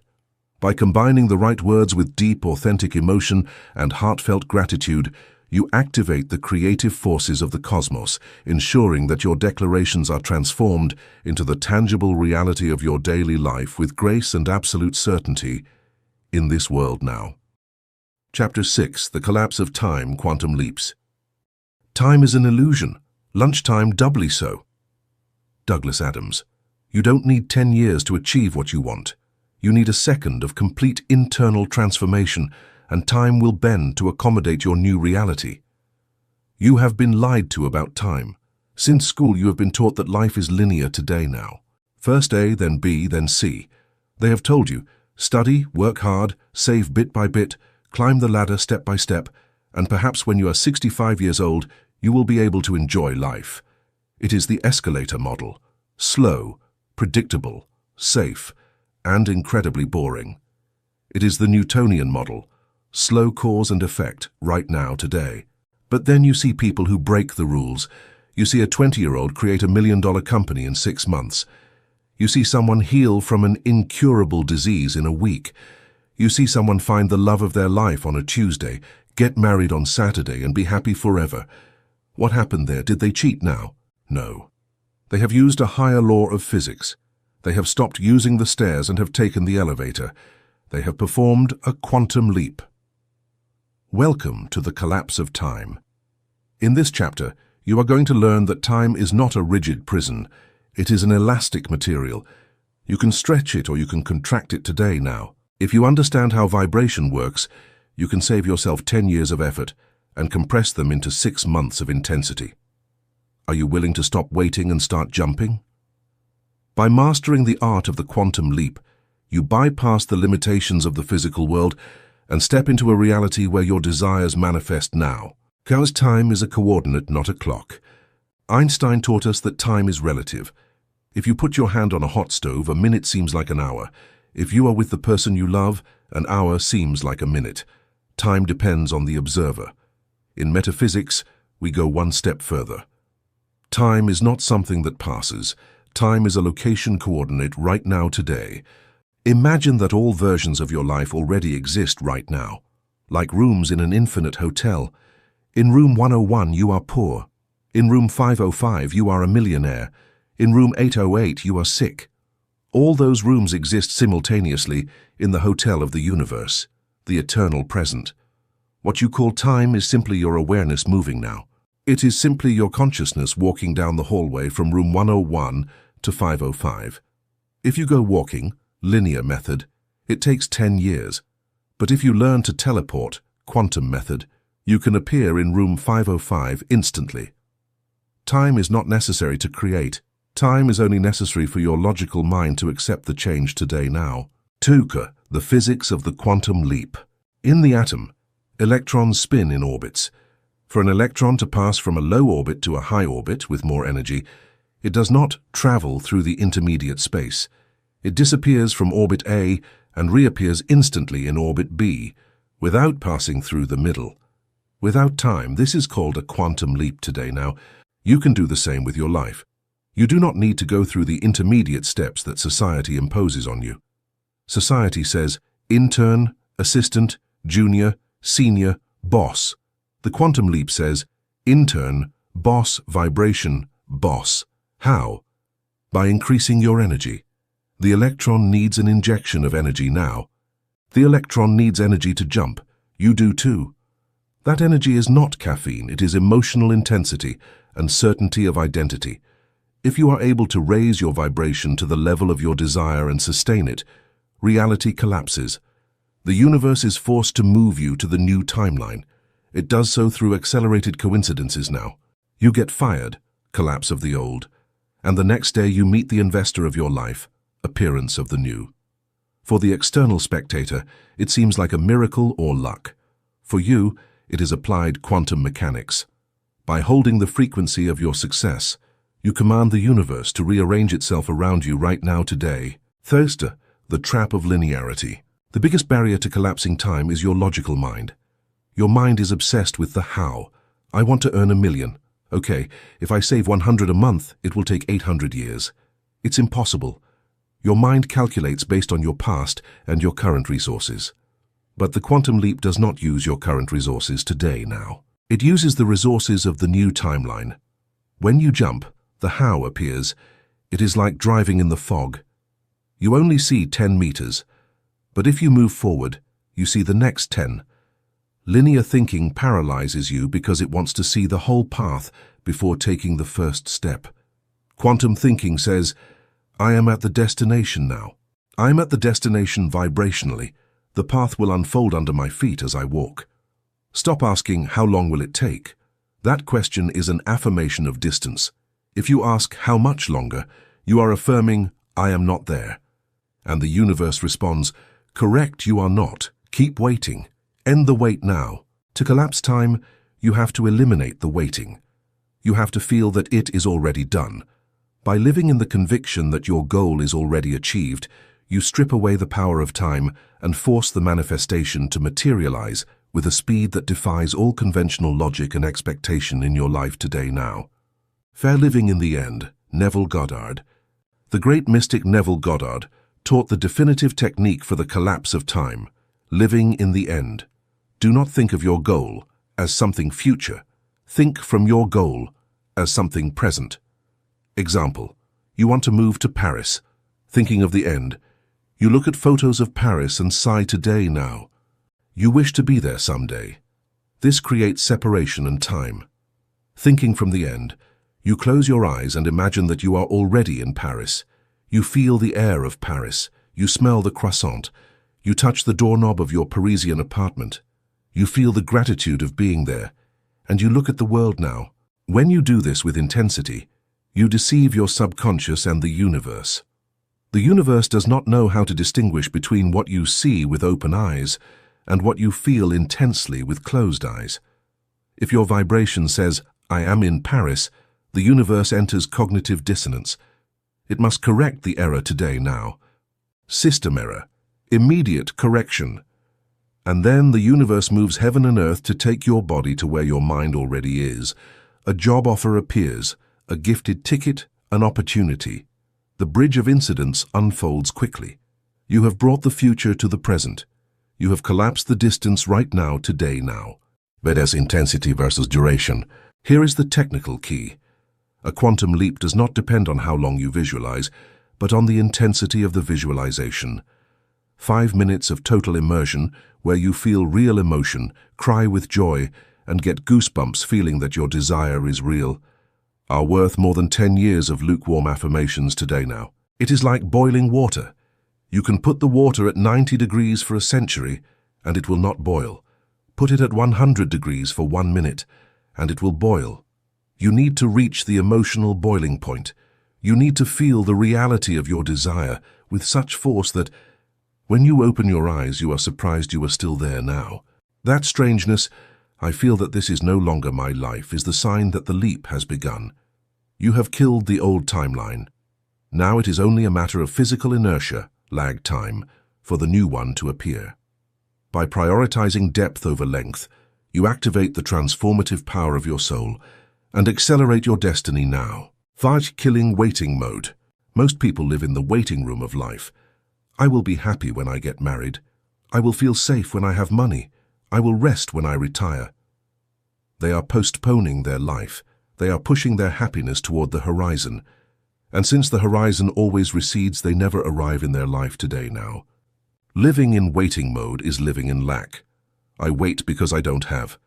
To collapse time, you must start feeling the emotion of the result now. How would you feel if you were already rich, secure, calm? Then feel secure and calm today with €5 in your pocket. This is the difficult part. This is mastery today now. It requires disciplining your emotions so they do not depend on the external. If you manage to feel rich before wealth, wealth runs toward you because it feels attracted to its equal. Time collapses when necessity disappears and is replaced by gratitude. Gratitude is the magnetic signal of I already received it now. Give thanks before having. That is faith, and that accelerates everything. By cultivating an internal state of abundance, you remove the friction that slows down manifestation, allowing your reality to shift with a fluidity and grace that makes the concept of waiting completely obsolete and unnecessary in your existence now. We were changing identity, the actor. You cannot have a new life with an old personality. To take a quantum leap, you have to change identity. The you who earns €1,000 a month has certain habits, certain fears, and a way of speaking. The you who earns €100,000 a month is a different person. They think differently, they walk differently now. They do not tolerate certain things. You cannot drag the old you into the new reality. It doesn't fit through the door. If you want to jump, you have to die and be reborn. Ask yourself, how would my quantum version, the one that already achieved the dream, act today? Would they get up late? Would they eat junk food now? Would they call that toxic ex? No. Then you stop doing it. Start acting as your future self today. Dress like them, speak like them, make decisions like them. By doing so, you are tuning the radio to the frequency of that future reality. When the tuning is perfect, reality manifests. The leap is a change of character today now. Stop playing the victim and start playing the hero. The stage will change automatically to adapt to the new protagonist. By consistently embodying the identity of your highest self, you rewrite the script of your life and compel the world to provide the corresponding scenery for your new and expanded role right now today. First, the bridge of incidents, the necessary chaos. Warning: when you provoke a collapse of time, things get intense. Do not expect it to be a bed of roses. Often the quantum leap disguises itself as chaos.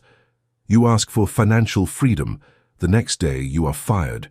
Your ego screams, "My God, what a disaster, this doesn't work." Your spirit knows better right now, today now. Your spirit knows perfect. The job was the dead weight preventing you from starting a business. The universe has pushed you out of the nest. You ask for true love. The next day your current partner leaves you. Chaos is the restructuring of reality. To build the new skyscraper, you must demolish the old shack today now. Demolition is noisy and dirty. Do not be frightened when your life starts to shake after doing these exercises. It is the sign that it is working. It is the bridge of incidents. It is a series of events, sometimes strange or difficult, that lead you quickly from point A to point B. Do not judge intermediate events now. Keep the vision on the end. Walk over the bridge without looking down. Trust that every tremor and every collapse is a necessary step in the divine engineering that is constructing your magnificent new life, ensuring that you reach your destination with the strength and character forged by the journey itself right now today. Thus exercise remembering the future. Let's hack your brain. Your brain does not distinguish between memory, past, and imagination, future. We are going to create a memory of the future. Sit in silence. Mentally travel 5 years into the future. Imagine you have already achieved everything. You are successful, happy, healthy. Now look back toward today now. Remember how you achieved it. Ah yes, I remember when I listened to that audiobook. I remember that at first I was afraid. But then I took that risky decision. And I met that person. And everything turned out well. Invent the story of your success in the past tense. It was incredible how fast it happened today. It seemed difficult, but in reality it was fluid. Feel the nostalgia of those old times which are your current present. Feel the relief that it already happened and you already won. By doing this, you're giving your brain a map. You're creating an inverse neural route. You will have a strange certainty now. You will know that everything is going to be all right because you have already remembered it. You will walk with the confidence of one who has seen the end of the movie and knows the hero wins. By anchoring your consciousness in the victory, you make the journey toward it an inevitable and joyful unfolding of truth now. Text impatient patience. How is the desire for speed balanced with patience? With impatient patience, impatient in action.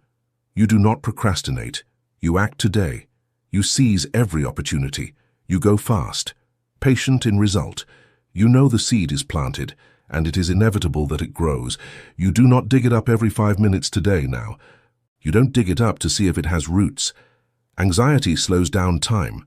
Confidence accelerates time. If you are looking at the clock every minute, the minute lasts an eternity. If you forget the clock and start enjoying yourself, time flies. To collapse time, you have to forget about time. Dive into the flow of your life now. Enjoy the process of becoming your best version. And when you least expect it, you will look up and say, wow, I've already arrived. It was faster than I thought. By living in this state of joyful presence and focused action, you transcend the limitations of the clock and enter the eternal timing of the universe now. Chapter 7. The Guardian of the Threshold, Fear Before Success. Fear is the signal that you are crossing the border of the known. If you are not afraid, you are not going anywhere new. The Guardian is not there to stop you. He is there to ask you, do you really want it?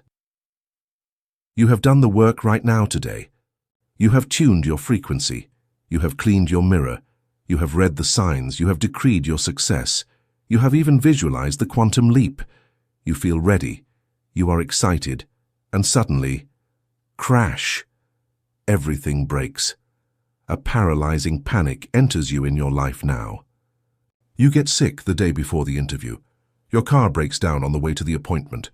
Your computer deletes your project file. A voice in your head starts shouting, "You are a fraud. You are going to make a fool of yourself. Stop now." Many people, at this exact point, throw in the towel today now. They say, "I knew it. This is not for me. It is a sign from the universe that I should not do it." Error, it is not a stop sign. It is the definitive advance sign. You have encountered the guardian of the threshold in your world right now. He is the last line of defense of your old identity. He is the Cerberus barking at the gates of hell so you don't leave, or the dragon guarding the treasure so you don't enter. If you flee now, you will validate your smallness today now. If you cross now, even if you are trembling, you will become a legend. Welcome to the final test. In this chapter, we are going to dissect fear. We are going to understand why your mind and environment rebel just when you are about to win, and how to use that terror as fuel to cross the door now. Either biology of resistance, homeostasis. Let's start with science. Your body does not want you to be successful. Your body wants you to survive. And for your reptilian brain, survival, the known. Any change, even if it is positive, is registered by the primitive brain as a threat in this world today now. Why? Because it is unknown. And in prehistory, the unknown usually meant death. There is a biological mechanism called homeostasis. It is like the thermostat of an air conditioner. If the thermostat is set at 20 degrees and the temperature rises to 25, the machine cools the room to return it to 20 now. Your life has an internal thermostat. Let's say your financial thermostat is set to survive month to month. Suddenly, you start to apply what this book says. You make a quantum leap. You earn extra money. The temperature rises to abundance right now today. Red alarm in the system. Your internal thermostat says, danger. We are outside the safe zone of known poverty. We must lower the temperature. And then you self-sabotage. You spend the money on something stupid. You lose your wallet. You get a fine in your life now. You do something unconscious to return to your base level. The guardian of the threshold is, in large part, your own biology trying to maintain homeostasis. Knowing this is liberating. That fear you feel is not a premonition of disaster. It is just your thermostat trying to recalibrate today now. To the terror barrier, Bob Proctor. The great master Bob Proctor explained this phenomenon as the terror barrier. There are 4 phases in change. 1. Bondage. You are in your comfort zone. You have type X thoughts and type X results. You are comfortable but unsatisfied right now today. 2. Reason. You have a new idea, type Y. At first, idea Y is only in your conscious mind. It's fun. There is no fear. 3. Conflict. You start to internalize idea Y. It clashes with your old type X programming in the subconscious. This creates a chaotic vibration. XY now. That vibratory chaos feels like fear, doubt, and anxiety. You have hit the terror barrier. 4. Freedom. Here is where everything is decided. Most people, upon feeling the terror, bounce backward. They return to the security of bondage. The fear disappears, but the soul dies a little today now. The brave person crosses the terror barrier. They act despite the fear. By crossing, you enter a new world. Idea Y becomes your new comfort zone. If you feel terror right now, congratulations. It means you are in phase 3. You are hitting the wall in your life now. Terror is the sign that you are about to break the sound barrier. The plane shakes violently just before breaking the sound barrier. If the pilot brakes, the plane becomes unstable. If he accelerates, he enters supersonic silence. Accelerate right now, today, now. 3. The upper limit problem, Gay Hendricks. Have you ever noticed that when things are going too well, you get nervous? You have an incredible streak at work, and suddenly you cause an absurd fight with your partner. You are healthy and happy, and suddenly you eat a whole pizza, knowing it will make you feel bad right now today. Gay Hendricks calls this the upper limit problem. We all have an internal limit of how much happiness, money, and love we believe we deserve. It is our glass ceiling. When you exceed that ceiling, your ego panics. Something bad is going to happen. I must ruin it before fate ruins it. Now. The guardian of the threshold is that self-sabotage mechanism. He appears disguised as worry, criticism, or psychosomatic illness. His only goal is to pull you down from the cloud and return you to the dirty ground where you feel safe. How to defeat him? With consciousness today now. When you see yourself boycotting your own happiness, stop and say, I see you, it's my upper limit. I'm getting scared because things are going well. It is safe to be happy. I expand my capacity to receive. Breathe and hold the happiness without sabotaging it now. Fey crabs in the bucket, external resistance. The guardian of the threshold is not always internal. Sometimes he has the face of your mother, your best friend, or your partner. It is the phenomenon of crabs in a bucket. If you put a single crab in a bucket, it will get out easily today now. If you put in several, when one tries to leave, the others will grab it and pull it down. They don't do it out of pure evil. They do it out of panic. If you leave the bucket, you prove to them that it is possible to leave, and that forces them to face their own cowardice now.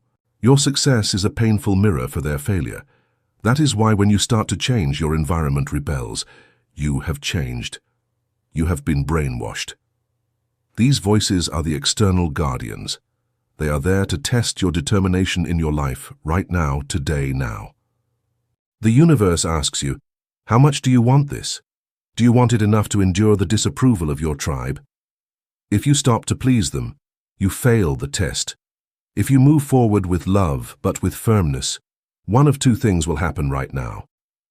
They will let you go and stay in the bucket, and you will have to find new friends, or they will feel inspired by your bravery and follow you toward freedom. Either way, you have to get out. You must be the one to break the cycle and lead the way today now. V. The imposter syndrome, the voice of the guardian. The guardian's favorite phrase is, "Who do you think you are?" You are about to launch your project, write your book, or ask for that raise. And the voice whispers, "You are not an expert. They are going to laugh at you. You are a child disguised as an adult now." It is imposter syndrome, and I have some news for you. It never completely disappears. Even the most successful CEOs, famous artists, and world leaders feel it. Imposter syndrome is, paradoxically, a good sign in your life right now, today, now. It means you are leaving your comfort zone. If you didn't feel like an imposter, it would mean you are doing something you already master, something small. You only feel like an imposter when you are growing. The trick is not to eliminate the voice, but to dialogue with it now. Guardian, you're not ready. You. It's true, one is never 100% ready, but I'm going to do it anyway. I'll learn along the way. Bravery is not the absence of fear. Bravery is action with fear. Do it afraid. Do it with a cracked voice. But do it today, now. Fafi, the dark night before the dawn. In mythical narrative, before the hero gets the Holy Grail, he must pass through the deepest cave. In the Bible, Jesus goes through Gethsemane sweating blood before the resurrection. It is a universal law. Darkness is densest just before the dawn, right now, today, now. Just when you are millimeters from success, everything seems to get worse. It is called the final purge. The universe is squeezing the last remains of negativity from your system. It is like a fever. High fever precedes healing in your life now. If your life has become absolute chaos since you started this path, rejoice. Chaos precedes higher order. You are in the washing machine, in the spin cycle. It spins, it makes you dizzy, but you are going to come out clean today now. If you give up in the spin cycle, you stay wet and dirty. Hold on. That unbearable pressure you feel is the pressure of the birth canal. You are being born. Do not die in labor out of fear of the pain. Push. Your new life is waiting on the other side right now. 7. Reframing anxiety. It is excitement. Here is a biohacking trick to defeat the guardian. Physiologically, fear, anxiety, and excitement, exhilaration, are identical. In both cases, the heart races, hands sweat, the stomach closes, adrenaline rises in your world right now, today, now. The only difference is the mental label you put on it. If you go on a roller coaster and think, "I'm going to kill myself," you feel fear. If you think, "How fun," you feel excitement. The body feels the same. The mind decides if it is good or bad now. When you feel the guardian squeezing your stomach before an important event, do not say, "I am very nervous." Say out loud, "I am very excited." Cheat your brain. Tell it, "This energy I feel is fuel." By changing the label, the energy starts to propel you today, now. Fate, the guardian is an ally in disguise. Change your relationship with the guardian. Stop seeing him as an enemy. The guardian of the threshold has a noble function, to test your faith. Imagine the universe says, "You say you want to be a millionaire. Fine, but are you willing to face uncertainty now?" The guardian puts the sword to your chest and asks, "Are you worthy?" If you get scared and run, the answer is no. If you push the sword away and take a step forward, the answer is yes. The moment you show you are serious, he steps aside, today, now. He takes off the horrible mask. He bows to you, and he opens the door. You discover the monster was made of smoke. He only had the power you gave him with your fear. By crossing the threshold, the guardian becomes your ally. Fear transformed becomes power right now. That's the leap of faith, the 3-second rule. How do you physically cross the threshold when you are paralyzed? Use the 3-second rule. When you have the impulse to do something and you feel the guardian start to speak, you have a window of 3 seconds before your rational mind takes control now. You have to move in those 3 seconds. Count down 3, 2, 1, now and move. Launch your body, click send, say hello. Do not think, act. Once you have initiated action, the fear disappears. Fear only lives in anticipation, never in action in your life today, now. When you're in the middle of the battle, you have concentration. Fear is in the locker room. Fear is on the shore. Jump into the water and the fear will drown. By taking immediate action, you bypass the guardian and enter the field of manifestation right now. Chapter 9. Tuning into the station, intuition. The intuitive mind is a sacred gift and the rational mind is a faithful servant. We have created a society that honors the servant and has forgotten the gift. Albert Einstein. There is a voice that doesn't use words. Listen to it. Rumi.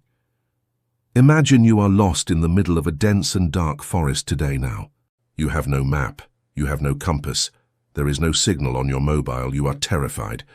Your logical mind begins to scream, "We are going to die. Run north. No. Wait. Better climb a tree. No. Better cry." The logical mind, in unknown situations, is useless. It only has data from the past and you are in a new situation now. But suddenly you feel something. It is not a thought, it is not a deduction. It is a tug at the navel, a silent and magnetic certainty that pushes you gently to the right, toward a path that is barely visible among the undergrowth. Your logic says, "You're crazy. That path looks dangerous right now, today now." But your gut says, "It's this way." If you follow your gut, you find the exit. If you follow logic, you go around in circles until you are exhausted. Welcome to intuition. Welcome to the most advanced and least used technology of the human being. We have been educated to worship the intellect and to ridicule intuition now. We have been told that listening to inner voices is for crazy people and that feeling the answers is unscientific. And yet, the greatest scientists, artists, and entrepreneurs in history confess in private that their great ideas did not come from a spreadsheet, but from a sudden spark in their life today now. Steve Jobs, Nikola Tesla, Einstein, they were all intuitive first and rational second. In this chapter, we are going to learn to tune in to the station. The voice of your soul is transmitting instructions 24 hours a day. The problem is not that God is mute. The problem is that your radio has too much static today now. We are going to clean the noise so that you can hear the exact coordinates of your destination. By refining your internal receiver, you gain access to a reservoir of wisdom that transcends linear thinking, allowing you to navigate the complexities of your existence with an ease and precision that the limited mind can never achieve now. The cosmic Wi-Fi. What is intuition really? Let's demystify intuition. It is not fairy tale magic. It is high-speed data processing. Your conscious mind processes about 40 bits of information per second. It is slow. It has to analyze A, then B, then C. Your subconscious mind, connected to the quantum field, processes 40 million bits per second today now. It captures facial micro-expressions, changes in atmospheric pressure, pheromones, energy patterns, and data from the potential future. Intuition is the result of that super-processing. The subconscious sees the complete picture and sends you the final conclusion in a millisecond in your life right now, today now. Since it doesn't have time to explain all the data, it sends you the conclusion in the form of a sensation. Don't trust this guy. Buy that house. Don't get on that plane. It is a compressed file of wisdom. When you ignore it because it is not logical, you are disregarding the largest database in the universe now. Intuition is your Wi-Fi connection to the cloud of infinite knowledge. By trusting this invisible link, you tap into a guidance system that operates beyond the constraints of time and space, providing you with the insights necessary to make choices that are perfectly aligned with your highest path and sovereign purpose today. There's the battle of the two voices, ego versus spirit. The greatest challenge for the initiate is discernment. You will ask me, how do I know if that voice telling me quit your job is my wise intuition or my scared, reckless ego? It is the million-dollar question. Fortunately, they have very different vibratory signatures. Learn to distinguish them today now. 1. The voice of the ego, the noise. Volume high, it screams, it is insistent. Tone, urgent, anxious, demanding. Content, full of shoulds, have to, careful, What will they say? Sensations, contraction, tension in shoulders, jaw or stomach, fear. Origin, fear or desire for approval now. 2. The voice of intuition, the signal. Volume, low, it is a whisper. Tone, calm, neutral, detached. It does not order you, it informs you. Content, direct. Call Maria. Go over there. Wait. Sensations, expansion, lightness, an internal click. Peace, origin, love and truth in your world right now today. Golden rule, if you have to debate it mentally for hours, it is not intuition, it is mind. Intuition is instantaneous. You know that you know, and that's it. By paying attention to the quality of the internal sound, you learn to bypass the chaotic chatter of the ego and anchor yourself in the steady, quiet directive of the soul now. 3. The second brain, the gut.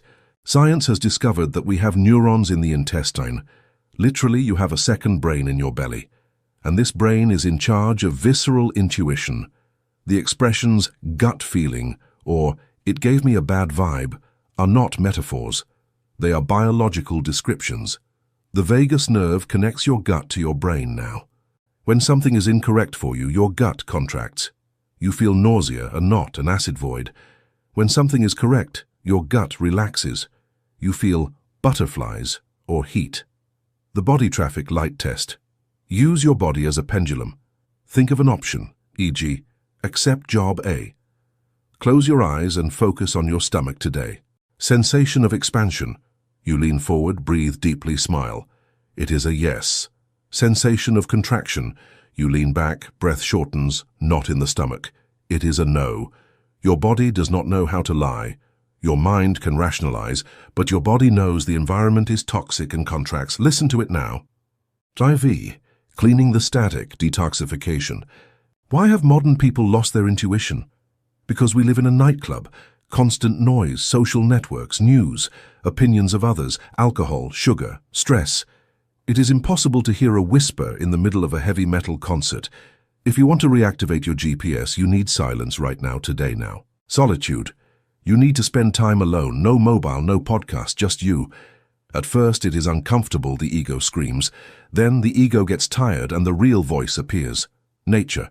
The forest or the sea recalibrates your frequency. They clean the electromagnetic field. Do not ask for opinions in your life now.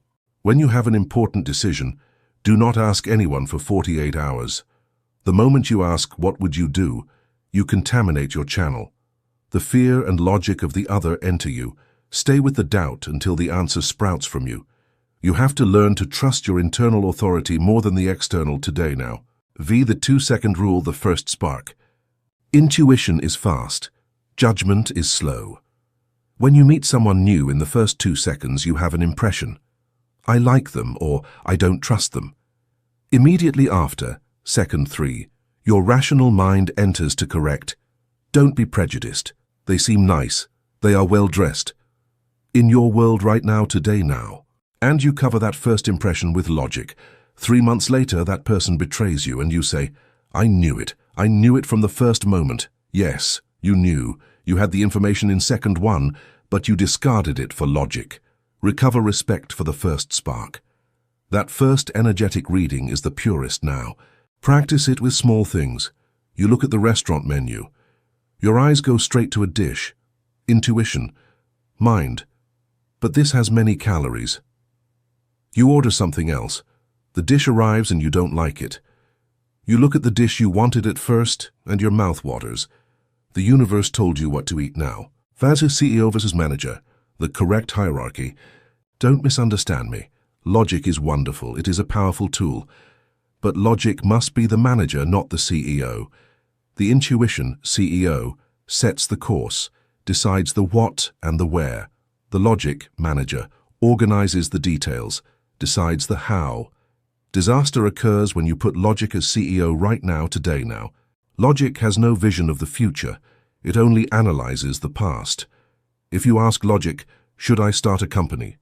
It will look at the failure statistics and say, no, it's risky. Logic would never have discovered America, nor invented the airplane. All that was illogical. Intuition says, let's go. Logic says, okay, I'll pack now. That is the winning team. Let your soul choose the destination and your mind drive the car. By restoring this natural order, you ensure that your life is guided by the expansive vision of the spirit while being supported by the practical efficiency of the intellect, leading to the successful manifestation of your highest dreams today. Zuerst, the coin trick hacking the feeling. If you are blocked between two options, A and B, and your mind won't stop spinning, use a coin.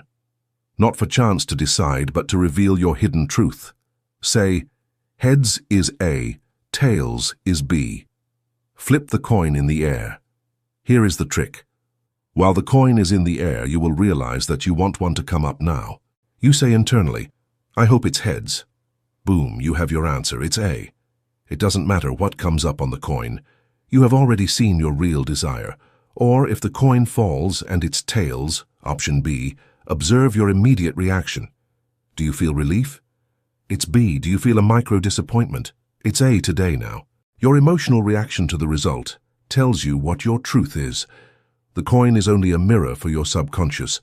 By using this simple bypass of the rational mind, you catch your true self in a moment of honesty, allowing you to move forward with the clarity of knowing what you truly want deep within your soul right now. Fate or blind faith, following crazy instructions.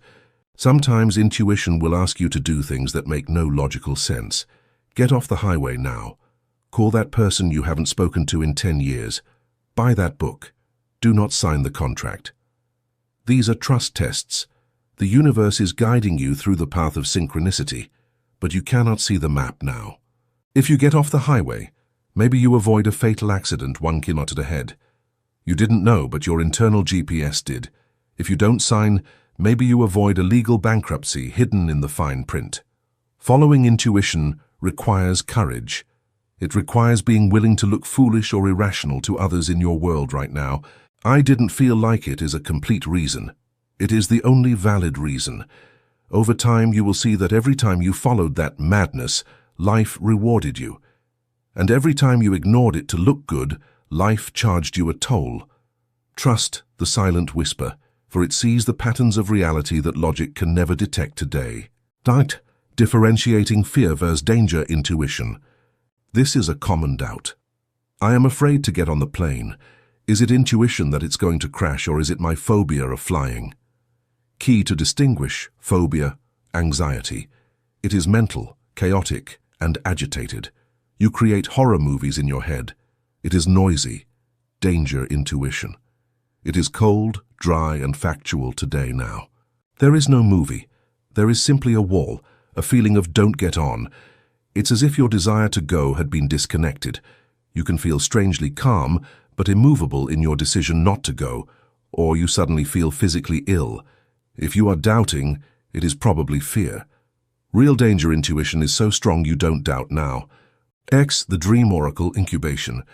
When you are awake, your ego is at the wheel. When you sleep, the ego turns off and the spirit takes command. Dreams are a direct channel of intuitive communication. Many scientific discoveries and famous songs came in dreams. Incubation technique. Before sleeping, while in that theta state, make a clear request now. Subconscious universe, I need a solution for problem X. Please give it to me tonight or tomorrow morning. Repeat it until you fall asleep. Upon waking, stay still with your eyes closed. Try to catch the first ideas or sensations that come. Sometimes the answer is there, clear as water in your life today now. Sometimes you don't remember anything, but at noon while you shower, eureka, the idea drops suddenly. The dream did the processing work and delivers the package to you when you are relaxed. By utilizing the power of your sleep state, you open a gateway to infinite intelligence that works for you even while you rest today. Cause heart coherence, the heart knows. The Heart Math Institute has shown that the heart has an electromagnetic field 5,000 times more powerful than the brain. The heart knows before the brain. In experiments, the heart reacts to a negative image seconds before the image appears on the screen. Precognition. To access maximum intuition, go from the head now. Go down from the head to the heart. Quick exercise. 1. Put your hand in the center of your chest. 2. Breathe slowly, imagining the air entering and leaving through the heart. 3. Ask your heart the question, The heart's answer is always soft, inclusive, and wise. It never attacks. It is never in a hurry today now. It is the voice of your inner master. By centering your awareness in the heart, you bypass the defensive mechanisms of the mind and enter a state of profound resonance with the truth of the universe, allowing you to live with a sovereign grace and a deep, unshakable certainty that guides your every step in this world right now. Chapter 10, The Soul's Purpose, Your Hidden Mission.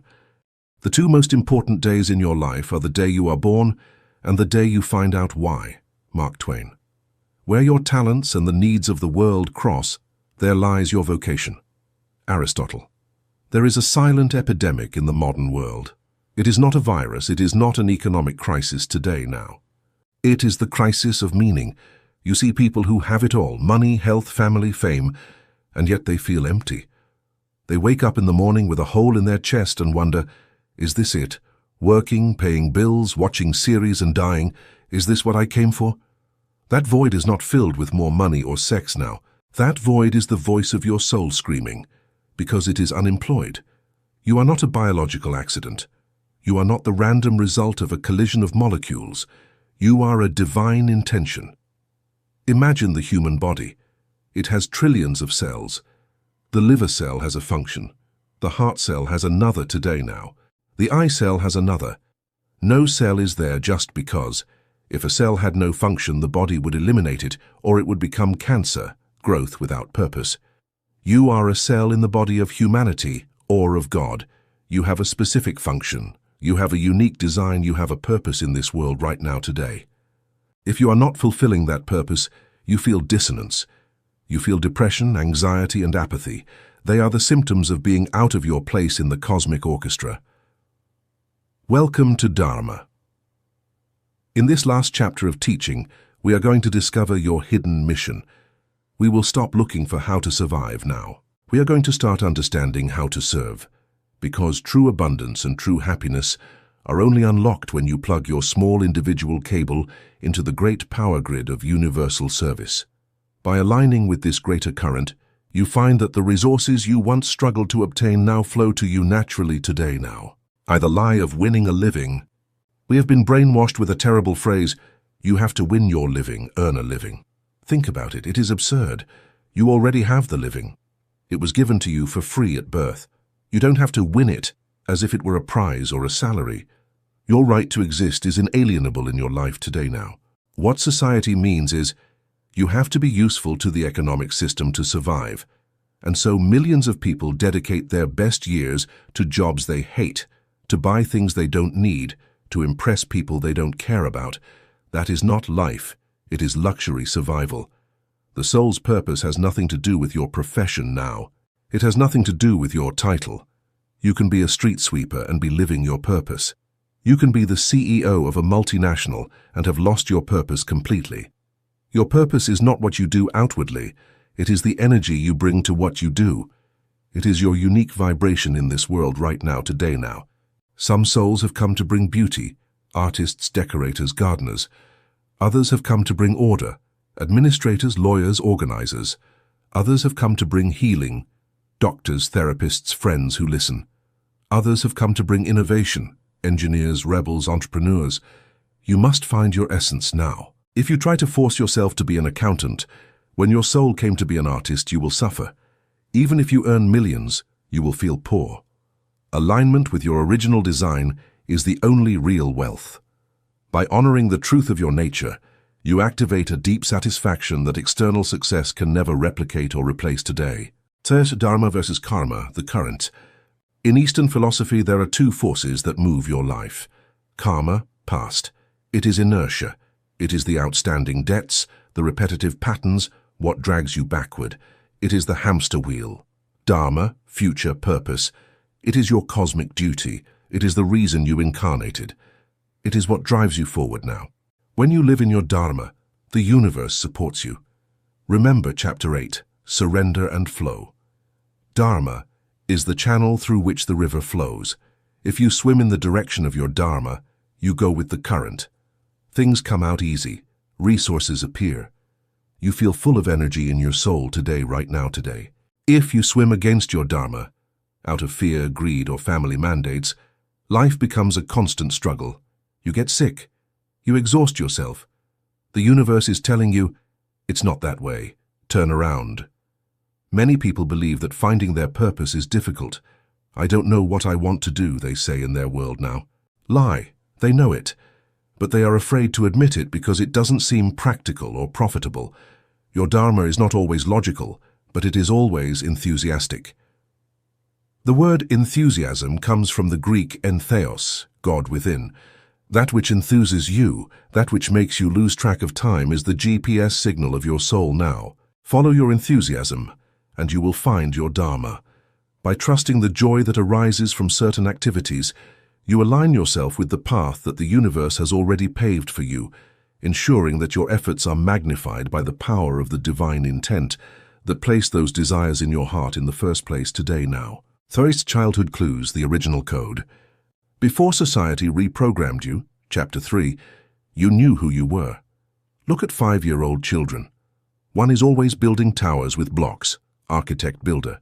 Another is always healing dolls, healer. Another is always organizing the other children in games, leader-director. Another is always painting or singing, creator now. Another is always taking toys apart to see how they work, engineer, researcher. What did you do? What did you do for hours without anyone forcing you? What did you dream of becoming before an adult told you, that doesn't make money? There is your original code. That seed is still alive within you today, right now, today. It is buried under layers of adult responsibility. Your mission is not to learn anything new, it is to remember, dig into your memory, recover that essence. You may not become an astronaut, but the essence was exploring the unknown. You can apply that essence by being a scientist, a traveler, or an innovator right now. The form changes, the essence remains. By reconnecting with the pure interests of your youth, you strip away the artificial expectations that have been placed upon you, allowing your authentic self to emerge and guide you toward the work that you were uniquely designed to perform in this lifetime with ease and joy now. Fair, your wound is your gift, the wounded healer. This is the deepest and most painful clue. Sometimes your purpose is not in your talents, but in your traumas. In Greek mythology, Chiron was the wounded healer. He had a wound that would not close, and in his search to heal himself, he discovered medicines that healed the world. Look at your life in this world today now. What has been your greatest pain? Loneliness, abuse, poverty, illness, addiction? That which has hurt you the most is your mastery. Because no one can help an alcoholic better than someone who has overcome alcoholism. No one can understand someone depressed better than someone who has come out of the pit of depression now. Your suffering has given you a university degree that is not bought with money, empathy, and real experience. Your mission, very often, is simply to help the people who are where you were a few years ago, rescuing your past self. If you overcame shyness, your mission is to teach confidence in your life right now, today, now. If you overcame bankruptcy, your mission is to teach financial education or resilience. By transforming your poison into medicine for others, you close the circle. Your pain gains meaning. You stop being a victim and become a master. Your wound becomes your lighthouse. You light the way for others who are still in the dark now. Ikigai, the magic intersection. The Japanese have a wonderful concept called Ikigai, the reason for living. They say that the perfect purpose is found at the intersection of 4 circles. 1. What you love, your passion. 2. What you are good at, your talent. 3. What the world needs, your mission. 4. What you can be paid for, your profession, now. Many stay halfway. If you do what you love and are good at but no one pays you, it's a hobby. You're happy but poor. If you do what you are paid for and are good at but don't love it, it's a boring job. You are comfortable but empty.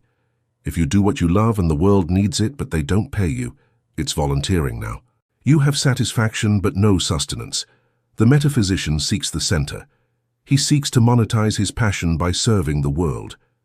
Is it possible? Yes. Today, more than ever. Thanks to the internet, you can find your tribe anywhere. If your passion is knitting scarves for cats, today you can find people who will pay today now. There is no excuse. You don't have to choose between money and purpose. Money is the natural consequence of fulfilling your purpose with excellence. By positioning yourself at the heart of your ikigai, you create a sustainable and fulfilling life that benefits both yourself and the greater community in which you live now. See the myth of greatness, saving the world. The spiritual ego sets a trap for us here.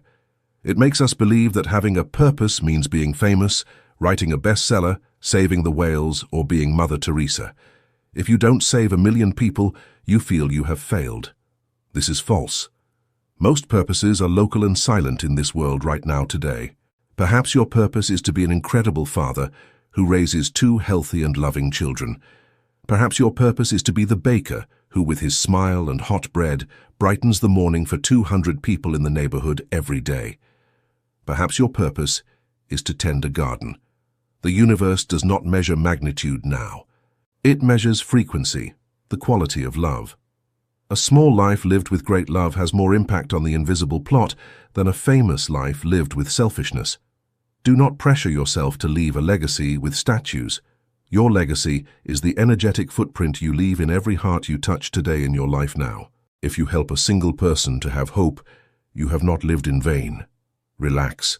You don't have to save the world. You only have to take your place and shine where you are.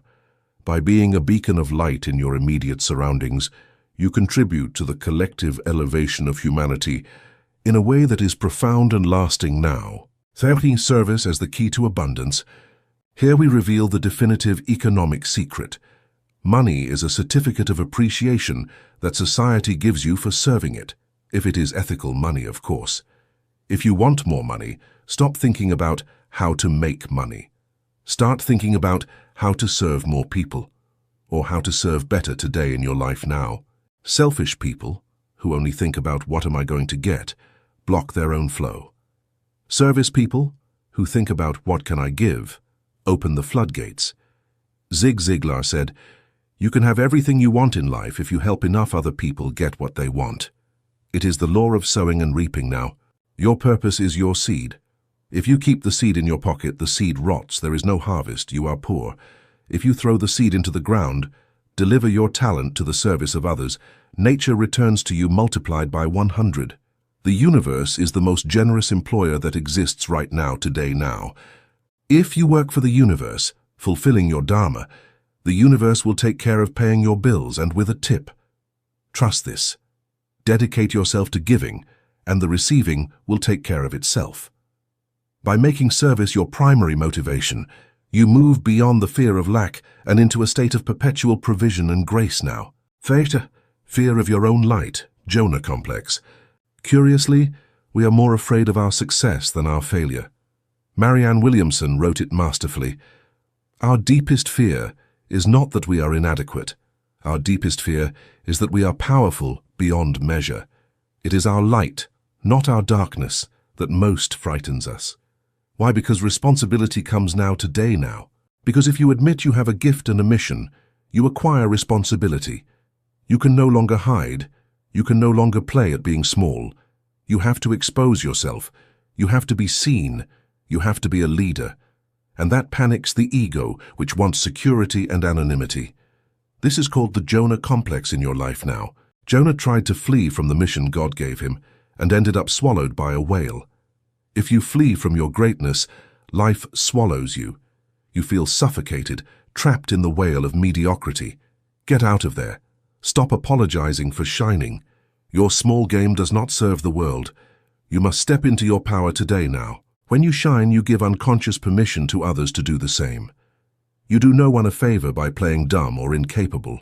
Assume your power. The world needs you awake. By fully embracing your potential, you fulfill your individual destiny and serve as a living example of what is possible when a human being lives in truth now. Zeist exercise, the millionaire and funeral test. To find your purpose today, answer these 2 questions with brutal honesty. Question 1. The millionaire test.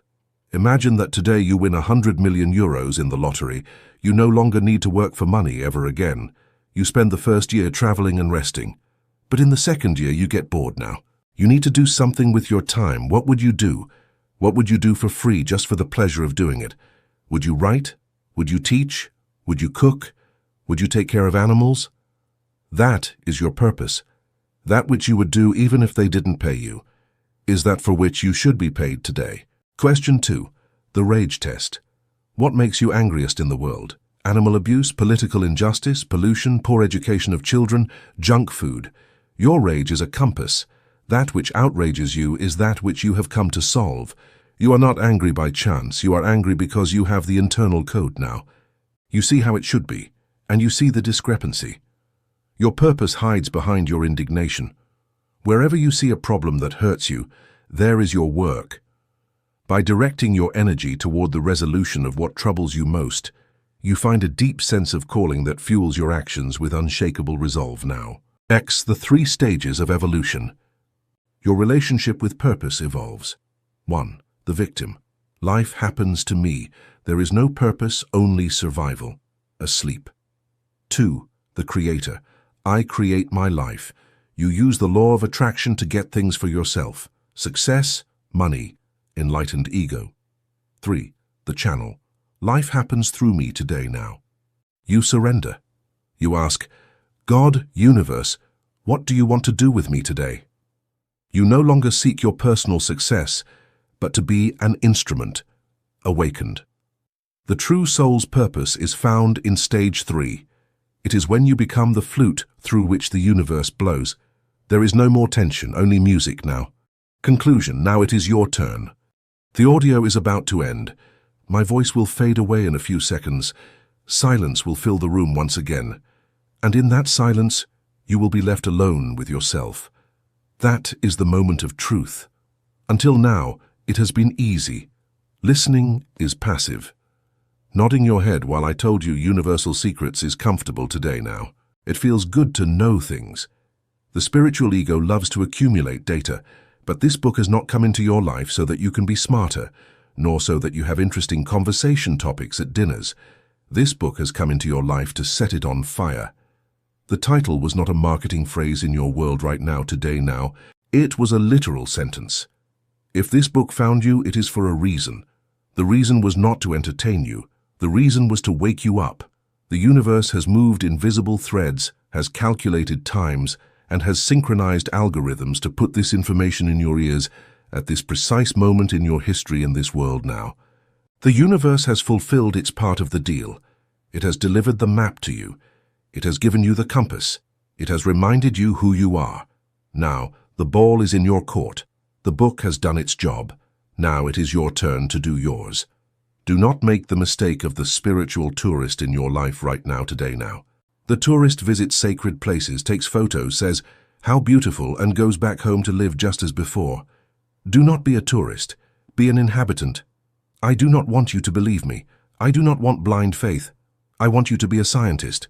Go out there and put everything we have talked about to the test today now. Challenge the universe, make the decree, look into the mirror. Ask for the sign, throw yourself into the void. If what I have told you is a lie, nothing will happen and you can go back to your life as a victim. But if what I have told you is true, then you have in your hands the dynamite to blow up the walls of your prison now. I warn you, inertia is strong. Tomorrow the world will try to put you to sleep again. The news will try to scare you. Your environment will try to limit you. Your old mind will try to sabotage you. You will have to be a warrior. You will have to defend your frequency as one who defends a fortress today in your life now. But you are no longer the same person who started Chapter 1. Something has broken inside you, and something new has been born. You can no longer not know. You have already seen the puppet strings. You can no longer pretend that you move by chance. You know that you are the cause. You know that you are the origin today now. Your life is a blank canvas starting from this second. The past no longer has power over you unless you give it to it. The future does not exist until you create it. You only have the eternal now. And in this now, you have the power of God beating in your chest. Do not look for more books for a while in your life now. You already have enough theory. The library is closing. The laboratory is opening. The laboratory is your office, your kitchen, your bedroom, the street. That is where the magic happens. Turn your life into your masterpiece. Make it so that when you reach the end of your days and look back, you can say, I did it now. I did not just survive, I created, I lived, I loved, I fulfilled the reason why the book found me. Thank you for listening. Thank you for resonating. Thank you for being brave. We will see each other in the mirror. We will see each other in the plot. You and I are one. The dream is over. Your reality begins today, now.